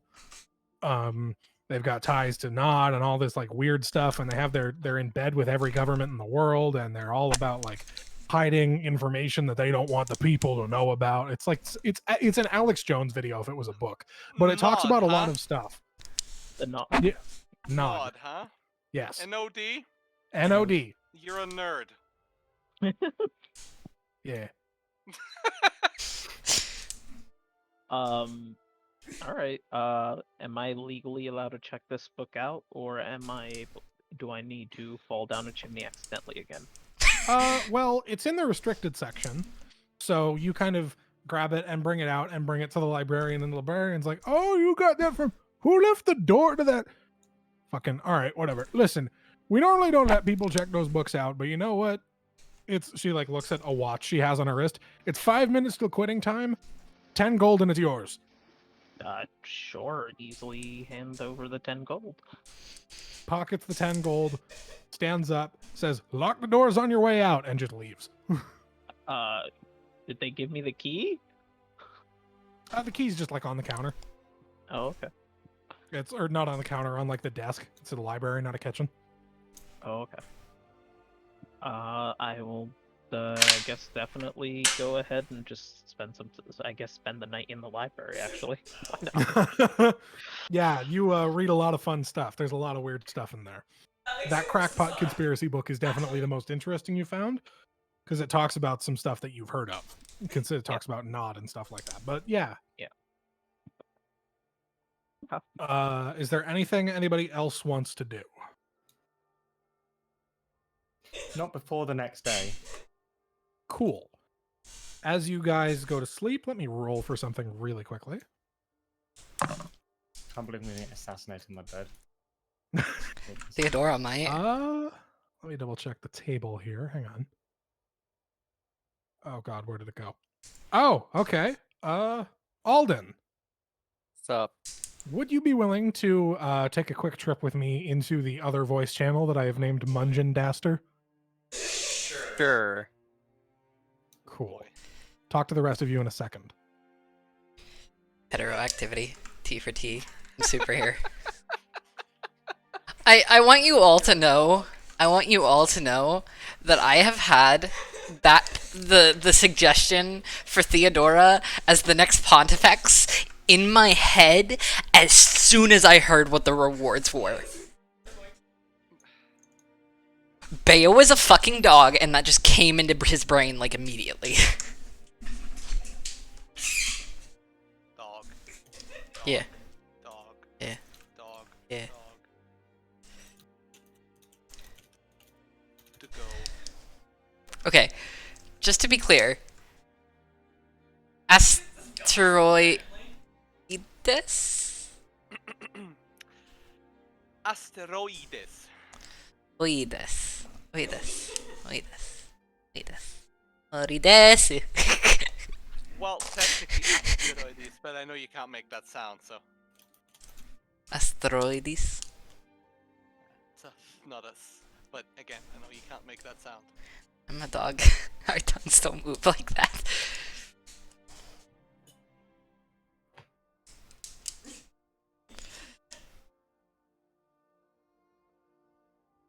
Okay.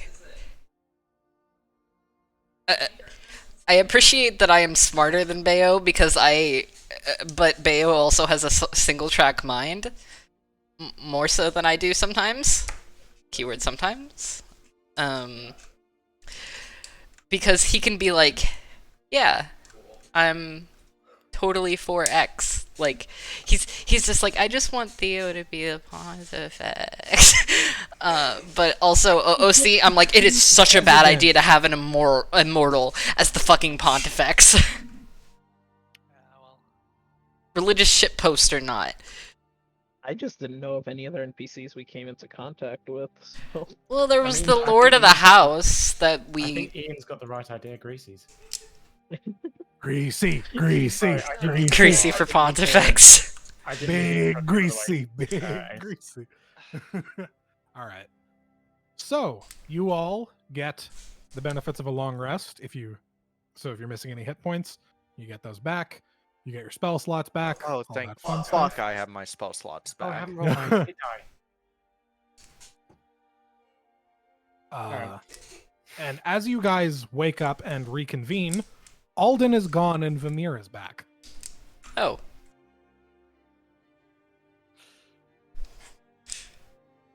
Bayo. Vamir, you remember everything that Alden did.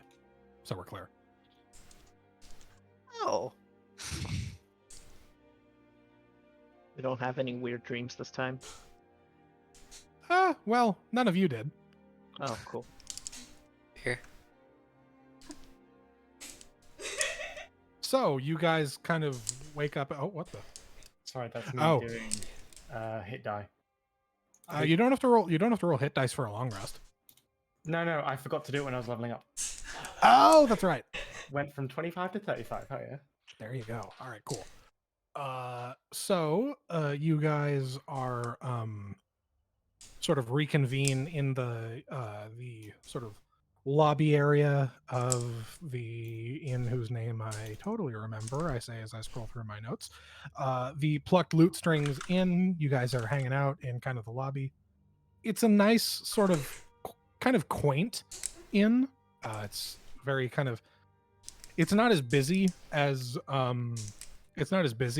the Royal Frog. There's not as many people here, and everybody here is kind of like a stuffy kind of aristocrat type. There's some like nobles that are coming through. Everybody here looks rich.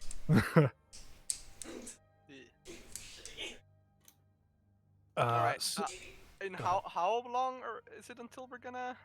you have like the rest of the day to. Okay. I'm gonna wait in that case until we go there because I need to make it the next 30 minutes. Is there anything anybody wants to do in town, or in the city before you guys go back to Wickerman Tower? They Is there already a got church? Is there a church? There are many churches. You are at the seat of the synod. There are many churches. You're heading to church? Yes. Cool. You guys kind of make your way through the city streets and end up at sort of.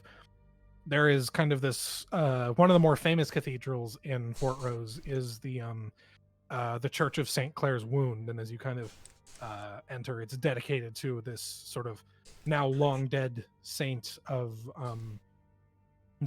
saint of that which burns, who was like personally there, who like did a big healing after a large kind of accidental explosion in Aloha, and she's been honored by having this cathedral named in her honor. You guys enter. It's a huge cathedral. Nobody's really there. It's like there is a name for this day on the calendar in universe that I cannot remember, so I'll call it Tuesday. It's not a day of like people are not. It's not the Sabbath. It's not the Mass. Anything like that. It's just a regular day. So there's a few people kind of milling about here and there, and like saying their piece, but it's not busy like it would be on a Sunday. I'm assuming there is a priest or the like in somewhere about. Yeah, sorry, give me 1 second. I'm drinking something. Yeah, there is a young kind of young, like young for a priest, like a 34-year-old kind of human woman. She's pregnant, walking around with kind of like a cane. She's a little pale, sort of fair skin, blonde hair. Who's just kind of talking with some of the people there. And as you approach, she kind of turns to look at you. She coughs a little bit. Not COVID, don't worry. And kind of regards you warmly. It's like, oh, hello there. How can I help you? I gave her an old lady voice, and then I remembered I said she was 34. She ages quite quickly. Yes. How can I help you? Is there any confession booths available? Yeah, we can do confession. Sure.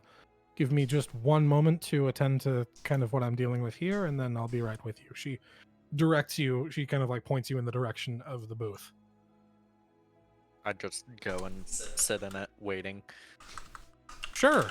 Okay, you sit there. After a couple of minutes, you hear her kind of walk in and cough a little bit, and then sit down, and she is ready to hear your confessions. I don't remember the words that the Catholic people say to start that off, besides "Forgive me, Father," but this is a woman, so... Forgive me, Mother? The father refers to God, not the... I don't care. I'm not Catholic. Flame. Because it's the Church of that which burns. We're a little fast and loose with the formatting. That was a. Yeah, joke. But anyway, she is Forgive ready me, to dude. receive your confession. Sorry, Forgive bro. me, dude. Apologies, mate. Forgive me, dude, for I have made an oopsie. An oopsie doodle. I don't know how to start. How to start? Forgive me, dude. I made. I've committed some atrocities over the course of these last few days, but they weren't. They were me, but they weren't, and I don't know how I can continue on and live What- like this, I suppose. What kinds of, you say, atrocities? What sins have you committed? Lying, cheating, stealing. What haven't I? We all lie and cheat and steal sometimes. It's human nature to make mistakes. You shouldn't beat yourself up too much about it. I broke into an innocent man's home. Well, not me, but it's unwise to live like this. To continue to think that it will just go away. That night changed everything. And Go ahead, sorry. I don't know if I should even continue on.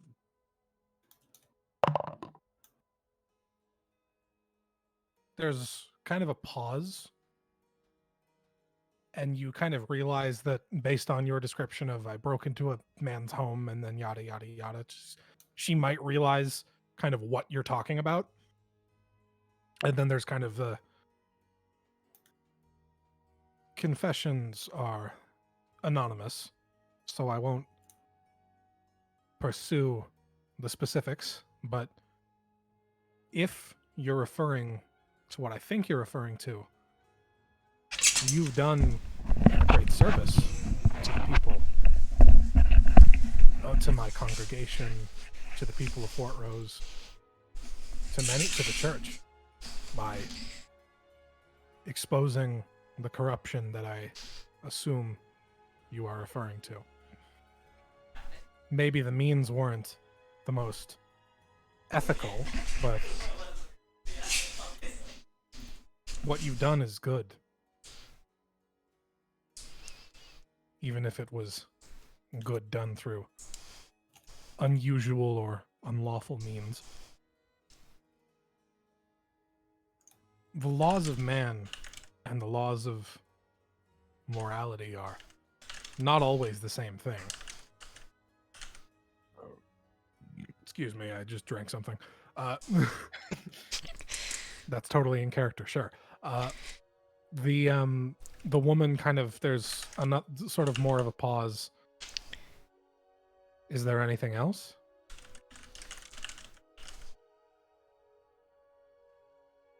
I don't believe so. I will continue my prayers and hope that that which burns will give me the strength to overcome my inner demons, so to say. From the way you speak, you have a good soul. Maintain your prayers. May the flame guide you along a good path. Thank you. And then she hacks and coughs some more and then gets out of the booth. Because this is a very pregnant woman trying to sit down in a regular people chair.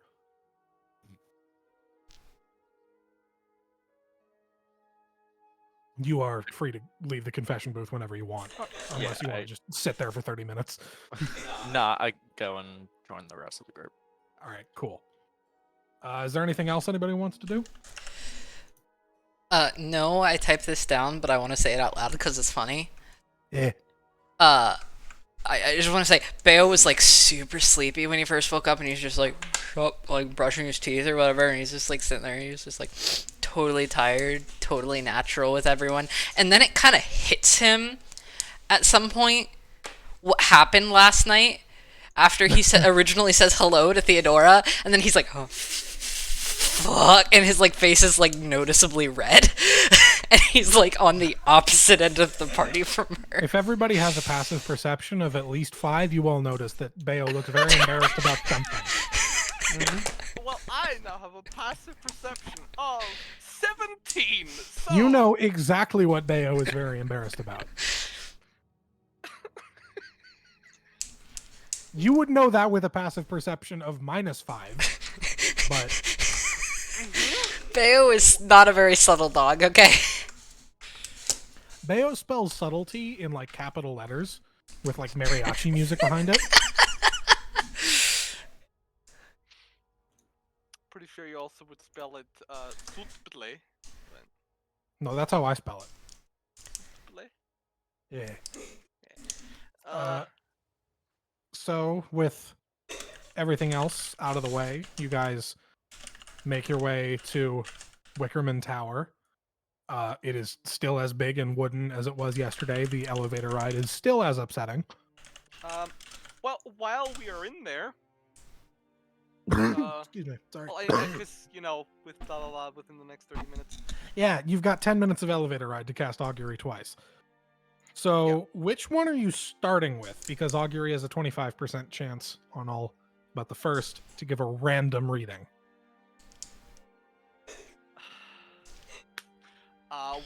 On what would happen if we suggested myself. So. I'm looking at the omens and I'm trying to figure out how to word this. You hear the voice of Udala enter your mind.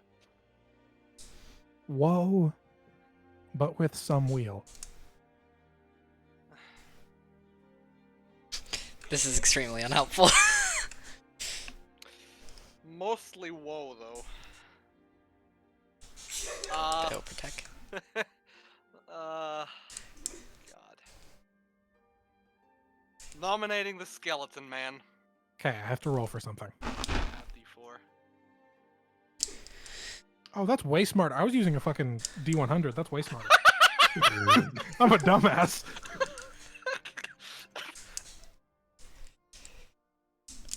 Okay. There is no response. Great. Actually, that's great.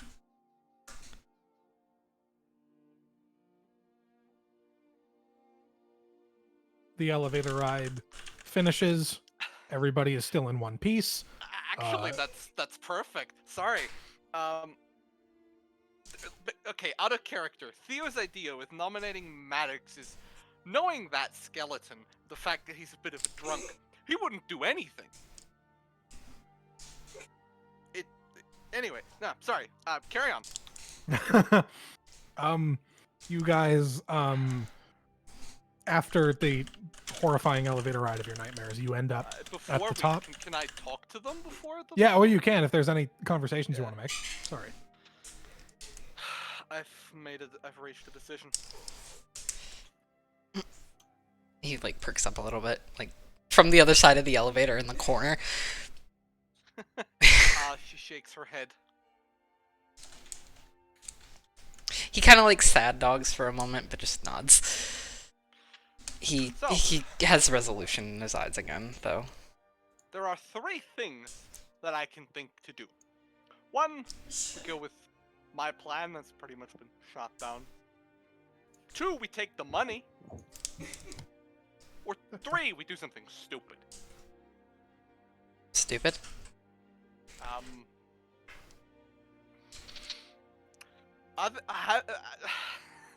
sure the wording on this was very complicated, Ian, but was there any requirements that were stated for who the next Pontifex? You can name literally anybody. every candidate that comes, it's worth noting, every candidate that comes through means other than this is like in some way a person of nobility, right? Yeah. So this is the only way to get someone that's not highborn and of high status into that seat. See, because my suggestion, my idea, knowing, you know, that the Pontifex likes his religious shitposts, Theo's wish to stick it to the clergy, and also to subtly undermine authority. What if we, say, nominated someone that could not succeed the Pontifex, like himself? You are going to start a war. Yeah, I said it's stupid and a bad idea, but You people are going to start a war. so really the options are Skeleton Man or Cash. I mean, you could do it. It's up to you. You are allowed to name whoever you want. I might need to pause the session and figure out how the world reacts to that, depending on who you name, but you are allowed to name whoever you want. Because we haven't really met. I don't think it's a good idea to name Maddox. Full stop. I know he's like a religious shitpost cool guy, but like, immortals in seats of power is a bad idea. Full stop. Yes, well.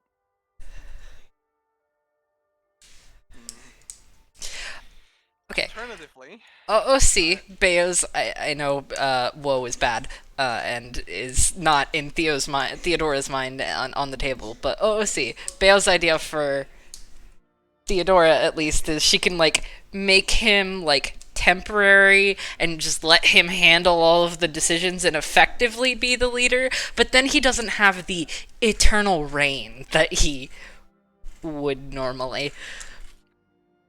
See, it's either that, or we nominate somebody who has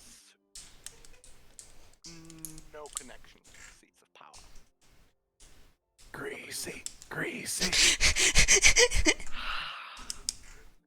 I'm completely kidding. Do what you want. Someone who does not have either that or somebody who already has power. Something where a nomination wouldn't do too much damage. I don't know. All of our options are going to cause a war in some way. No offense. Well, I mean, there is the king. That's the worst one. That's the one we decided would start a war the most. No, not the Pontifex. I'm talking about the king of Nahamea that we were already interacting with. Oh, that guy. Oh, Sovereign Crown Akoni Tendong. Yes. He's a Goliath, right? Yeah. Yeah. Big dude. Goliaths have a lifespan equivalent to humans, I think. And he is like 50. Yeah, it's a consequential decision, but he's already very much familiar with the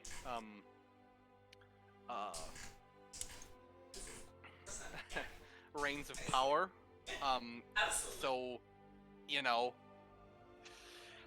he hasn't run his own kingdom into the ground yet. Plus, it would almost certainly ingratiate us with the Nahamean nobility for forever. And with him, especially. We could nominate Lord Maddox and then require a term limit. That's outside of our purview. Use the boon to mandate a term limit. No, we're already using the boon. Yeah, well, thinking about it, that might be our best shot. What do you guys think? Beo is. I'm fine with either or. I don't know much about this place, so I'm mostly leaving that decision to y'all. Beo is like playing with his tail as he thinks. I forgot the name of the king again. Akoni Tandong. Akoni Tandong, yes. What if Can you we? like write it down? Please do. Carry on. Well, you were talking about the pontifex, so. Thinking again, he's like, you said nominating him was a possibility. I mean, we would be able to take the money at that point, though, and he's like still twirling Yes, with I his know. tail. I say we just either we nominate the king and get out of here, or we take the money and get out of here. However, what do you guys think? I'm leaving this up. Either I'm leaving this up to you, and if you don't reach a decision, I'm making the decision.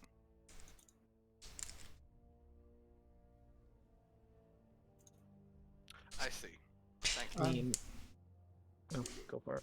Oh, you No. guys go. I was gonna say I like talking with my skeleton friend. I'm all for that.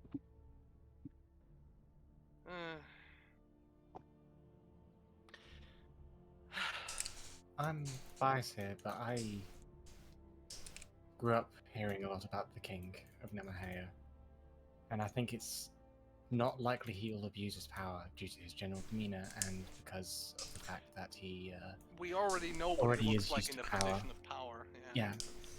So it'd be a safe bet. It's just whether he would get the seat or not, and whether Well, who would take over as the king of Namahea. well, yes, that's the next question, but Would just cause a power struggle elsewhere, but I'm down. well, considering the king's not fucking dead, he could probably nominate a successor to his current position. You think that Lord Maddox would be the best, right? He has to like stop himself from saying the bony skeleton guy every time because he thinks about the bones. He would answer to that, so we're clear. Boner man. No. What? Yes. What? Hello. No. It was just a. To be honest, it would piss off the clergy, and they would spend the next 50 years trying to kill him. Beo's face widens as he realizes that this would piss off someone that Theo dislikes.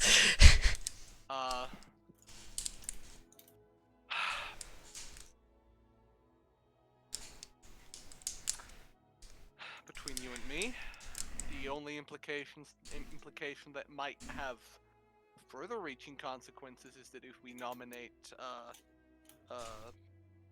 Akone Tandong, is that it would lead to a very stable transition of power, if you ask me. Who's orange? Your mic was There's borking. like some white noise coming in through your mic. Your phone might be too close to it. Anyway. Are you really going to make me make this decision? Well, it sounds like we have. He like looks at everyone, counts on his fingers.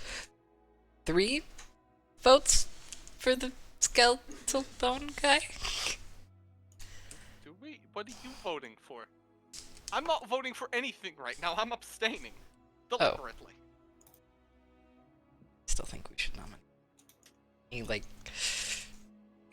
kind of realizes what he said, and then like goes on his numbers, like back to his counting on his fingers, like he's counting something again. No, and I'll tell you why later.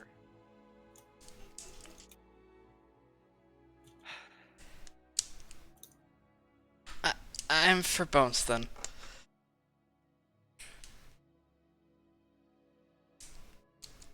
Okay. What about you?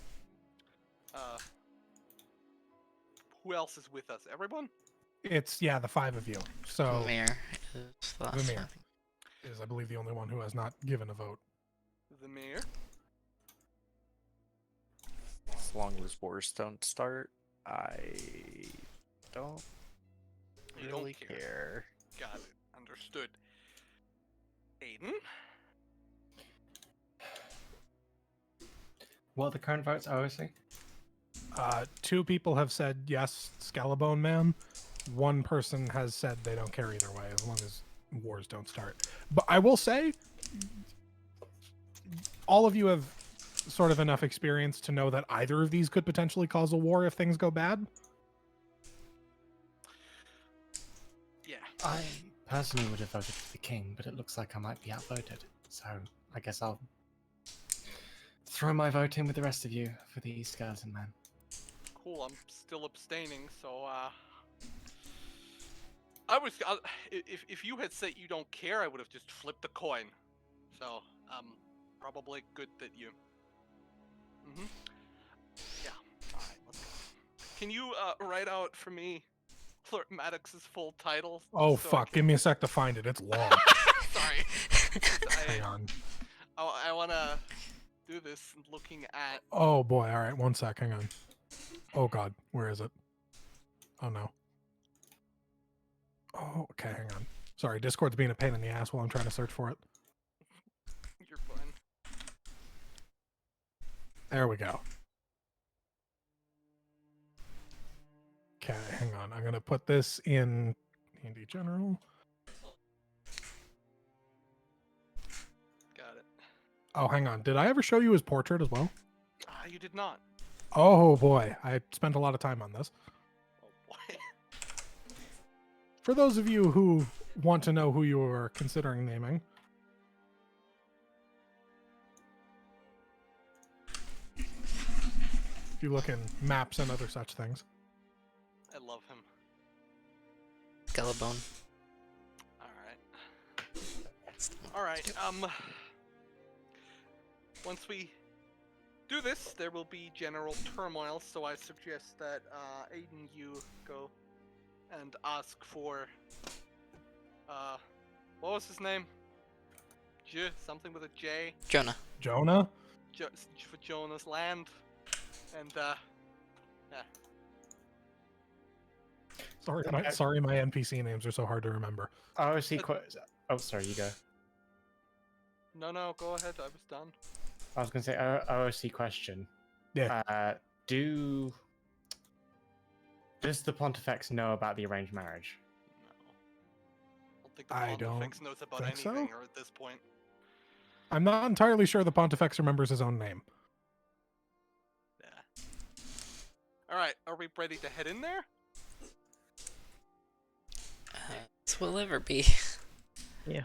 Cool. And we're only having candidates, so it shouldn't. I'm aware of that, but knowing that old man, he's going to pick whatever he thinks is the funniest.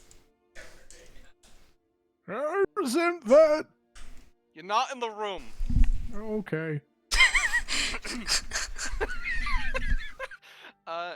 Anyway, I'm assuming we arrive at the top. Yeah, of the eventually. fucking spire. Eventually, the elevator comes to a horrifyingly rickety halt, and you get off and enter the throne room for the Pontifex. The Pontifex is still in his wheelchair on top of the throne.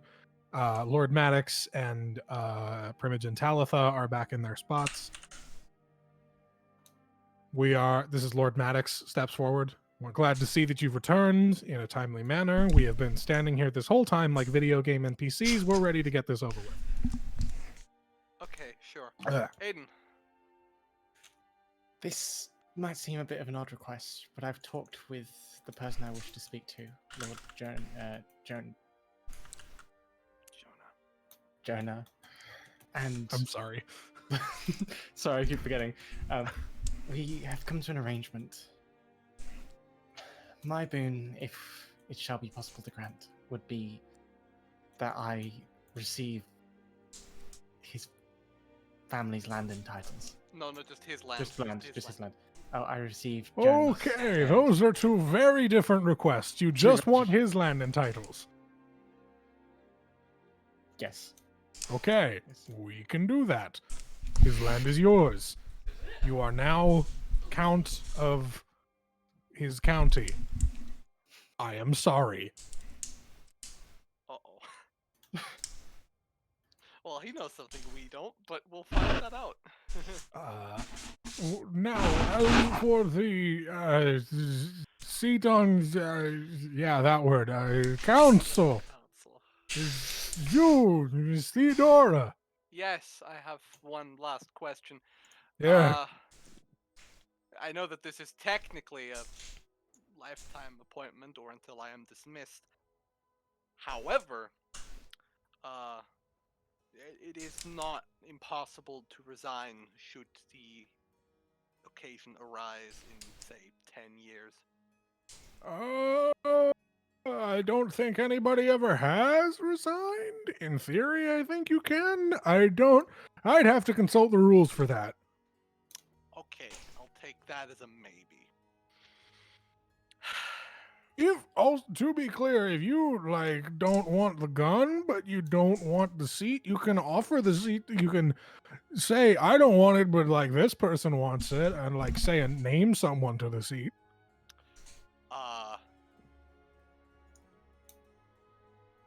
That wasn't a rule until I made it up.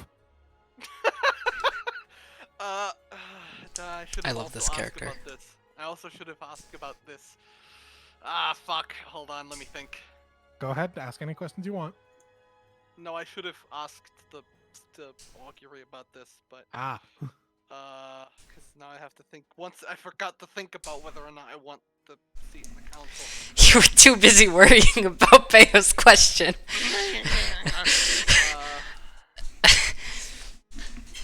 Love you. Love you too.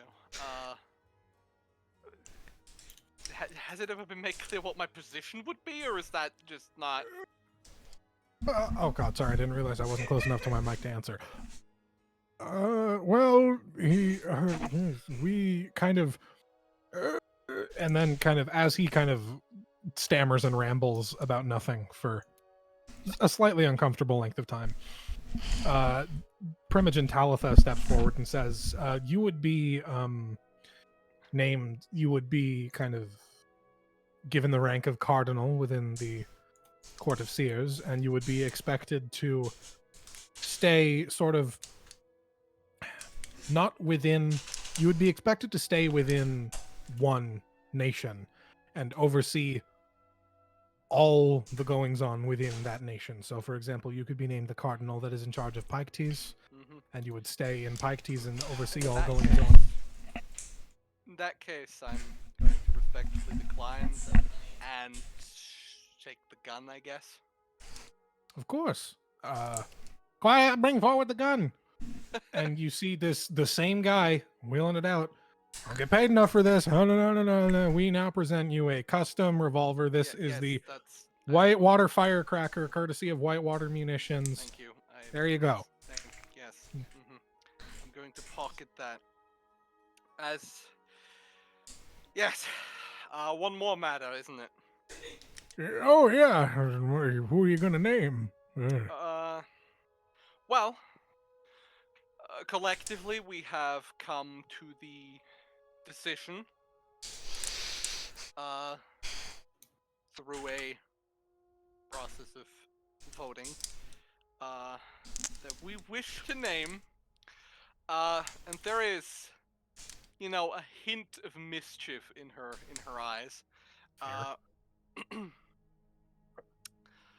We wish to nominate Lord Maddox of the House of Rose, first of their name, living heresy, bastard of the church, hallowed be their evening, master of state, to our great pontifex, Griffith Prothero, hallowed be his name. There is a notable silence as the music stops. Lord Maddox, who was in the middle of taking a sip of something, spits out his drink. The Primogen glares at you, and the Pontifex is wheezing the loudest old man laugh you have ever heard.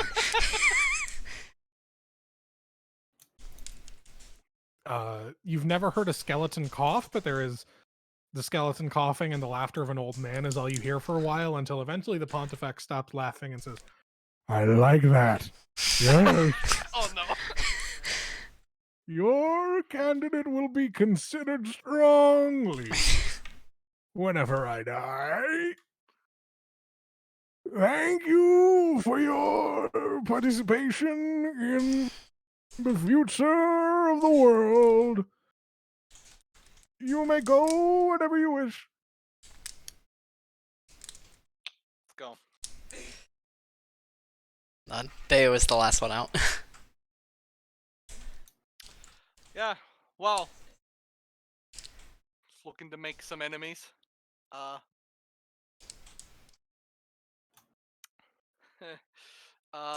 I've made enemies, but I probably made less enemies than if I would have named myself, frankly. Yeah. I'm gonna... As you walk out of the room and the tension starts to leave the room, the music resumes. Well.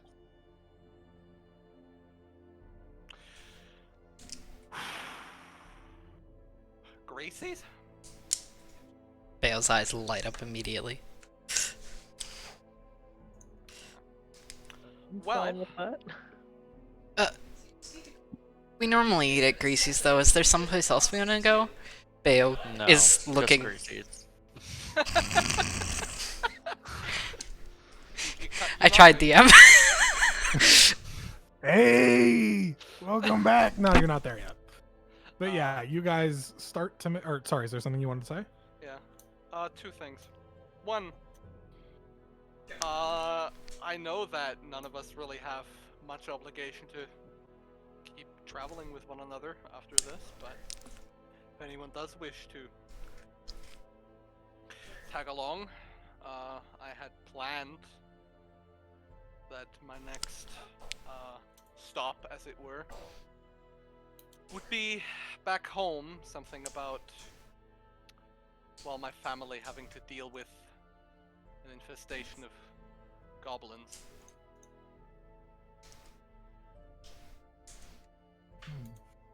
I hear swords are very good at that, and he like kind of Well, is numbing. I would like to investigate the situation a little bit further than haplessly slaughtering nomads. Oh, right. That's probably a good idea. It's like, sorry. He's thinking a little bit less about food. That would be the way an agent of the church approaches it. Well, if the rest of you would like to accompany me in this dog here, you're free to. I would appreciate the help, I suppose. I will cut you a deal. I need to obviously speak with Jonah before we go and sort out what I need to do first with the land. If I help you with this, then at some point after we've gone to what everyone needs to do, if there's any tasks that I need to do, I would request that maybe we could go as a group then. Alright. Once everything else everybody needs to do is sorted. Sure. We could meet by the train station. There would be a way there, correct? Be careful, all of you, though. We have just made quite a few enemies. But there wasn't really any way that we would get out of this without making a lot of enemies.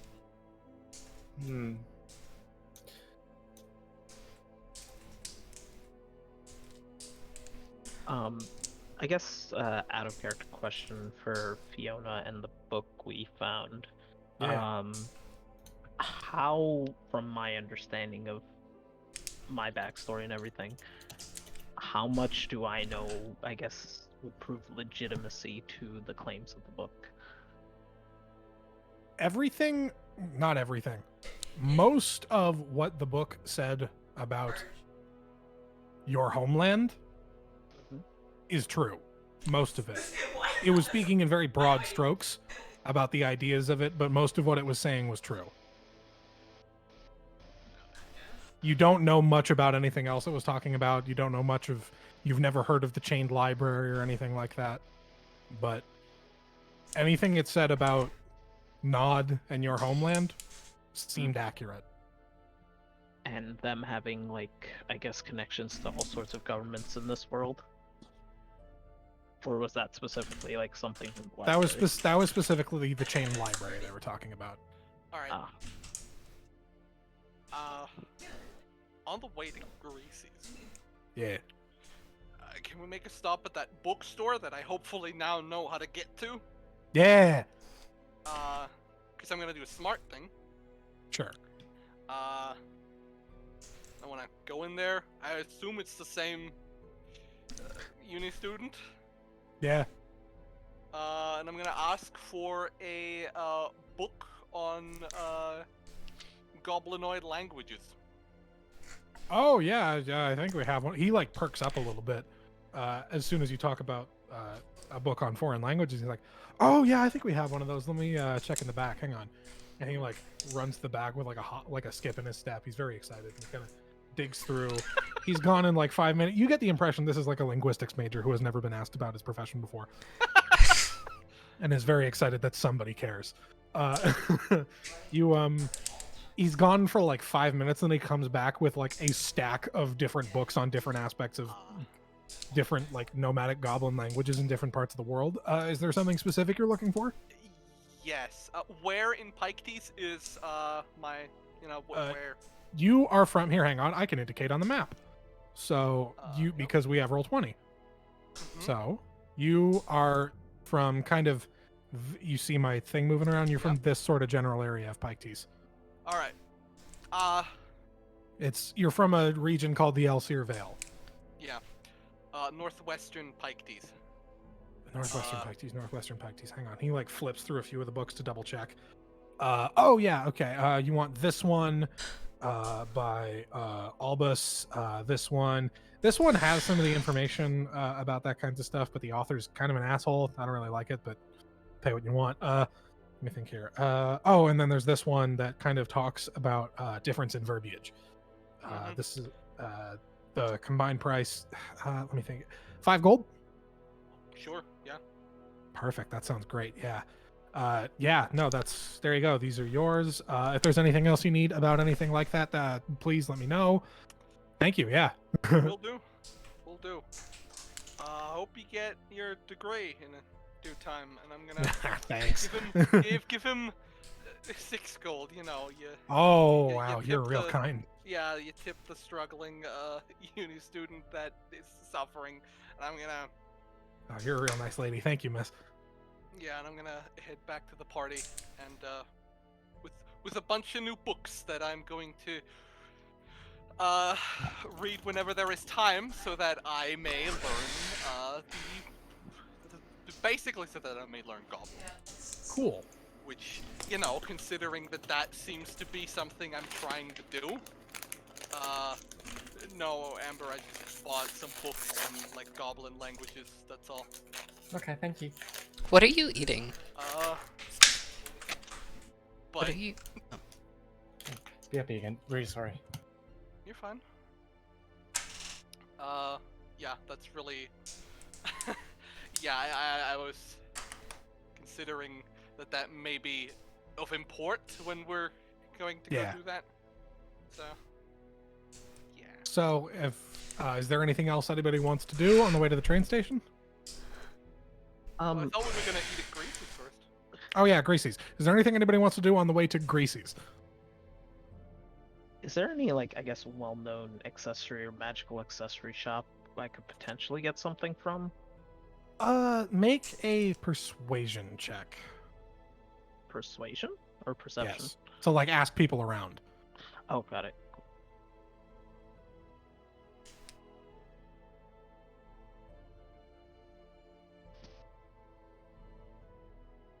15.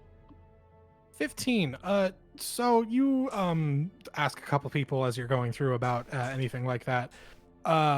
With a 15, you're kind of told that there are no like with the way magic is kind of outlawed and regulated in Albanach, there's not a lot of stuff like that that would be kind of above board and legal, but you are told you might be able to grab something like that if that's what you're looking for at the Royal Frog, which is kind of a shady inn in Fort Rose that is known to be okay with people who are practicing the heretical magics. Yeah, I guess I'll just ask the party, anyone wanna go buy some magical things in a very scary looking place? I'm good. Vamir, you would remember the Royal Frog is the place Alden went to play poker. So I'm staying far away from there. Alright, well, I'll just go ahead and see what I can find. Sure, you go there.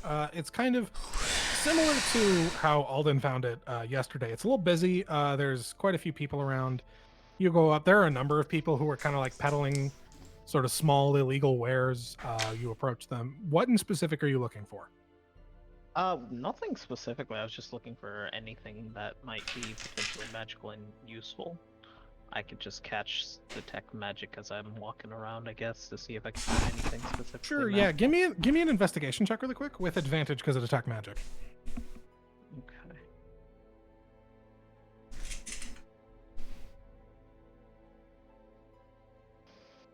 I think it went under here, but I'm not sure. 16. 16. You find as you're kind of looking around a little bit, you notice that one of the people is selling a wand of identify. Thank you. Can be used to cast identify at will. Okay. I guess I'll approach the person there and just ask them, how much for this specific wand here? Oh, let me think here. How's 50 gold sound to you? Might be a little expensive, you know? This is a wand. Do you know what it does to warrant a 50 gold price tag? It identifies magic items. It's an important part of my business. I need the money to replace it. Alright, fine. I'm not gonna haggle with that then. Sure, I'll grab it for 50. Cool. You spend Using on 50 the gold. wand we already have. Yeah. Sorry, what'd you say? Knowing Ian? mistress. You spend 50 gold. You now have a wand of identify. I don't know if there's a way to add that to your inventory in D&D Beyond, but don't worry about it. If there's not, I'll add it later. It's I a could stick just that make casts identify. It's a stick that casts identify. Yeah. At will or once for long rest or At will. Okay. I'll just add a custom item that just wand of identify. If it's at will, that's all it needs to be. Yeah. Yeah, I have nothing else I want. I'll go meet everyone else.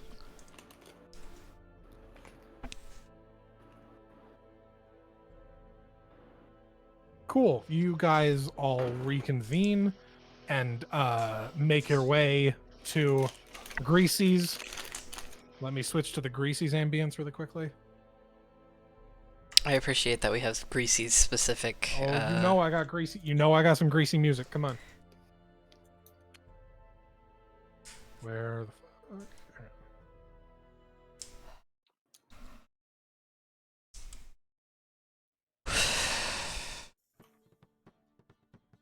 You guys go into Greasy's. Big Greasy is still standing there. He's still like, hey, welcome back, everybody. What can we get you?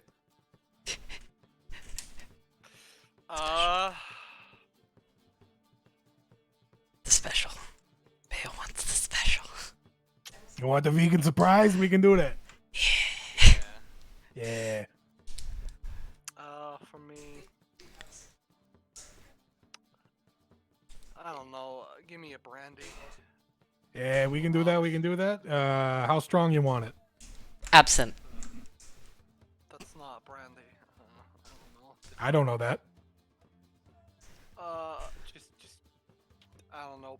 Pour me some with whatever you see fit on the rocks. Gotcha. If we can do that. We've also, by the way, I feel inclined to tell you, since you're buying drinks, we have started serving some fine wine that we got. We got an import recently from, not an import, but we got shipment that was delayed for a while from up in Haddington that we've been waiting on for a while. So if anybody wants some fine red wine, you know who to talk to. It's Big Greasy. Now then, is there anything else anybody wants to eat or drink or anything like that? I'll have a whiskey if that's okay. Gotcha. We can do that.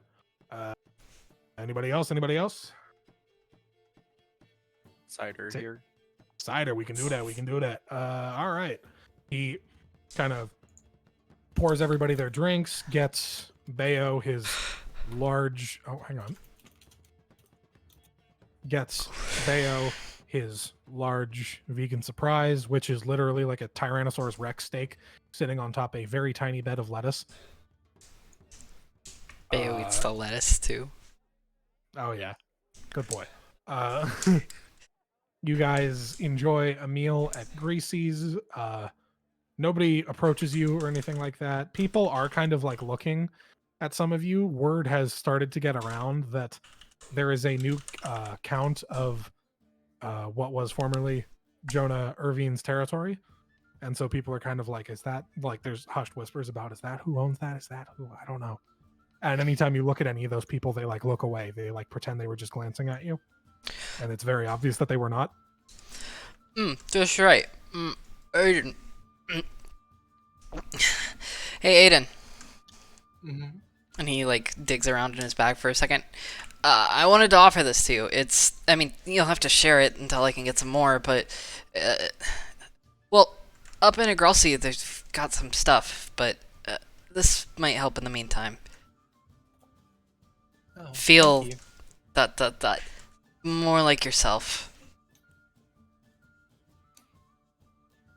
Thank you. Yeah. I really appreciate that. You Honestly, know, sorry for the late reply. I was eating. That's You fine. caught me at the wrong time. You were well- eating at Greasy's too. Hey! Well, Aiden, welcome to the club, I guess. Although, in most cases, things are a little more bumpy, so I don't really have your experience. Or his experience.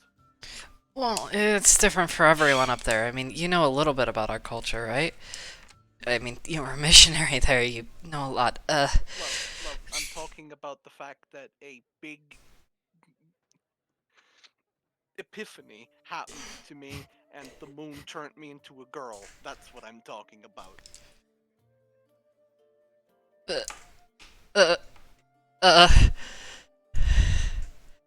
He's like super red and like suddenly extremely aware of how close Theodora is, even if she's sitting on the opposite end of the table. I have no idea where she's sitting.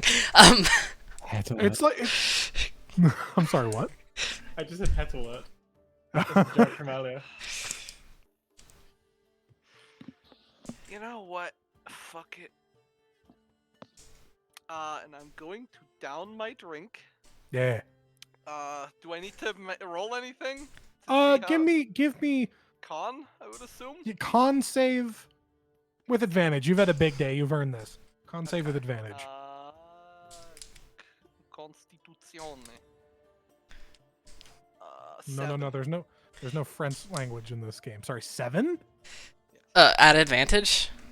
No, fuck no, I'm stupid. Okay. 6. Jesus Christ. So 7. Oh yeah, Okay. 7. You slam it back. Burns a little more than you thought it would. You don't know why. You ordered something strong. You don't know why you didn't anticipate it being strong. You kind of have to like I don't know how to describe it. You know that feeling when you kind of slam back a lot of alcohol and you like feel the back burn in your mouth a little bit and you're like, "Ugh." Yes. You get that a little bit, but after that you're able to recover. The DC wasn't high. Okay, I'm going to then grab Bayo by the cuff of his armor, pull him into me, and kiss him. Broke dog noises. You can hear. Bayo, can I get a wisdom saving throw? Uh-oh. I regret to inform you, he's not bad at this actually. A +2. And a 4. Okay, that's a 6. A lot of rough rolls on saving throws today. Big oops. You you like reflexively like shift into your long tooth shifter like form as this happens, just out of shock. And suddenly everyone is kind of looking as there is like what kind of looks like a werewolf just sitting at the table, playing tongue guitar with their friend. There's a priest. Yeah, With markings of the church of, isn't it?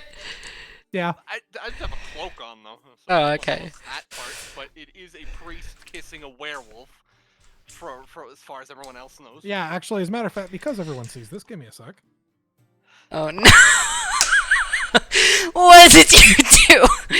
By causing het activity, you have gotten There is kind of like everyone sees this, and there's kind of like a pregnant pause in the room, and then Big Greasy's like, "Yeah." You can't hear it, but I'm clapping really loudly, and everybody kind of jumps. Is like, "Ah!" Everybody celebrates because someone just got drunk and then did that, and then everyone goes back to drinking at 11 in the morning. He's still shifted, staring at his steak. Oh yeah, you just kind of sat there like that for a bit. He's not eating his steak, he's just processing. He was gonna go back to her own food.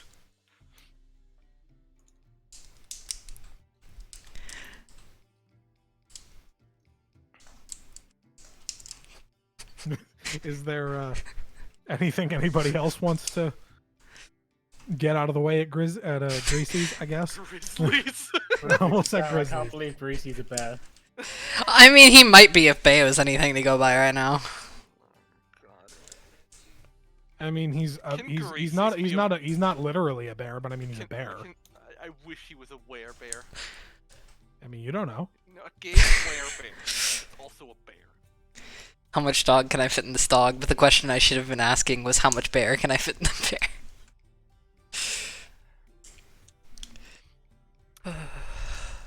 Okay. You guys finish your meal at Greasy's. You guys start to make your way to the train station Yep. in Almanac. And not in Almanac, in Fort Rose, you get there and there's kind of like the guy behind the counter is sort of this like young kind of halfling who is like looks upset that they have to be there's like a teenager who looks upset that they have to have a summer job. Another one? Yeah, there are a lot of these. I really carry I had one them. before at a secondary job. He's kind of like sitting there. He's like, "Oh, welcome to the Fort Rose train station. Where are you trying to go?" What's the closest town with a train station to where I want to go? Take these. There are no direct trains to other countries. The closest train station would probably be to Aloha. That would be, what class of ticket do you guys want? Economy class is 25 gold a person.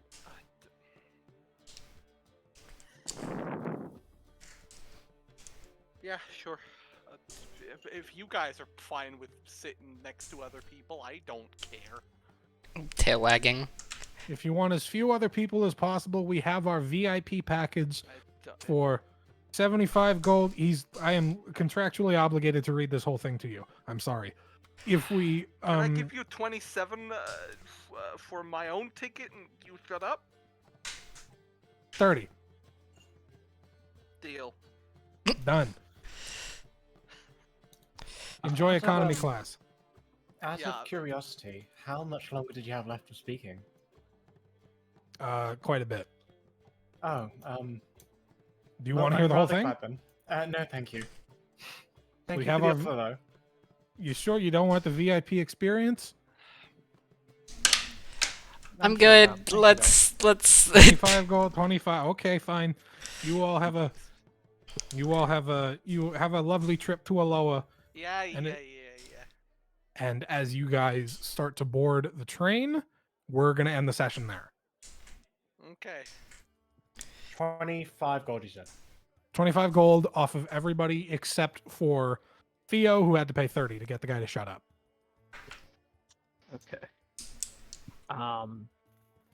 What was the reason nobody reacted to me being an owl person walking again? We did this right at the beginning when I met. Everybody kind of like looks at it, Alex. notices an owl, wonders if it's racist to react about that, and then just doesn't bother. How do I put this? Theodora's traveled the fucking continent. She's seen some shit. Also, Fucking- I didn't hear Bayo say that Bayo unshifted, so you're traveling with a werewolf, which is a lot scarier. Yeah, he is still shell shocked. is his tail wagging? Yes, aggressively. But like the rest of him is just completely like big what? Does it just look like a party with like a pet giant owl and giant wolf? No, giant owls don't normally wear clothes and carry musical instruments, I guess that's true. or have wallets that contain Other- money. Yeah, on the other hand, the clothed werewolf now probably seems a lot less concerning, considering he's accompanied by an owl bard. The close cousin of the owlbear. Sure. Someone wrote a typo somewhere, God somewhere, and then it created Albarn. There's a homebrew magic item that lets you modify one letter in a spell to change its effect. Mm-hmm. So you can change cause, for example, cause fear to cause bear. Yeah, I know that. Yeah. I'm strongly considering giving the party one for my other campaign. My favorite that I saw, because I've heard of that item before, my favorite was changing inflict wounds to inflict pounds.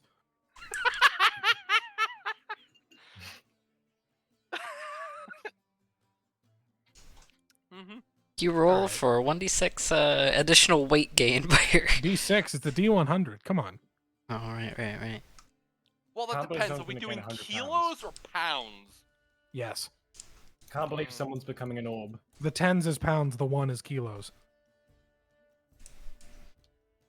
Yeah. Just to make the math complicated. Yeah, no, absolutely. Because I want to fucking do arithmetic. Yeah. Okay, well, I hope you guys had fun. I know I did. I did. I appreciate your impulse to press the big red button and nominate the skeleton immortal man as Okay, out of character, Theo has a bit of an interest to perhaps destabilize the longevity of the church. Yeah, I mean there are probably a lot of people that do. Yeah. All right. I have to go because I have things to work on. But thank you all for Bye. playing. I'm glad you enjoyed it. I look forward to playing with you again whenever we're able to play again. Yeah. Ooh. See you guys. Bye. See ya.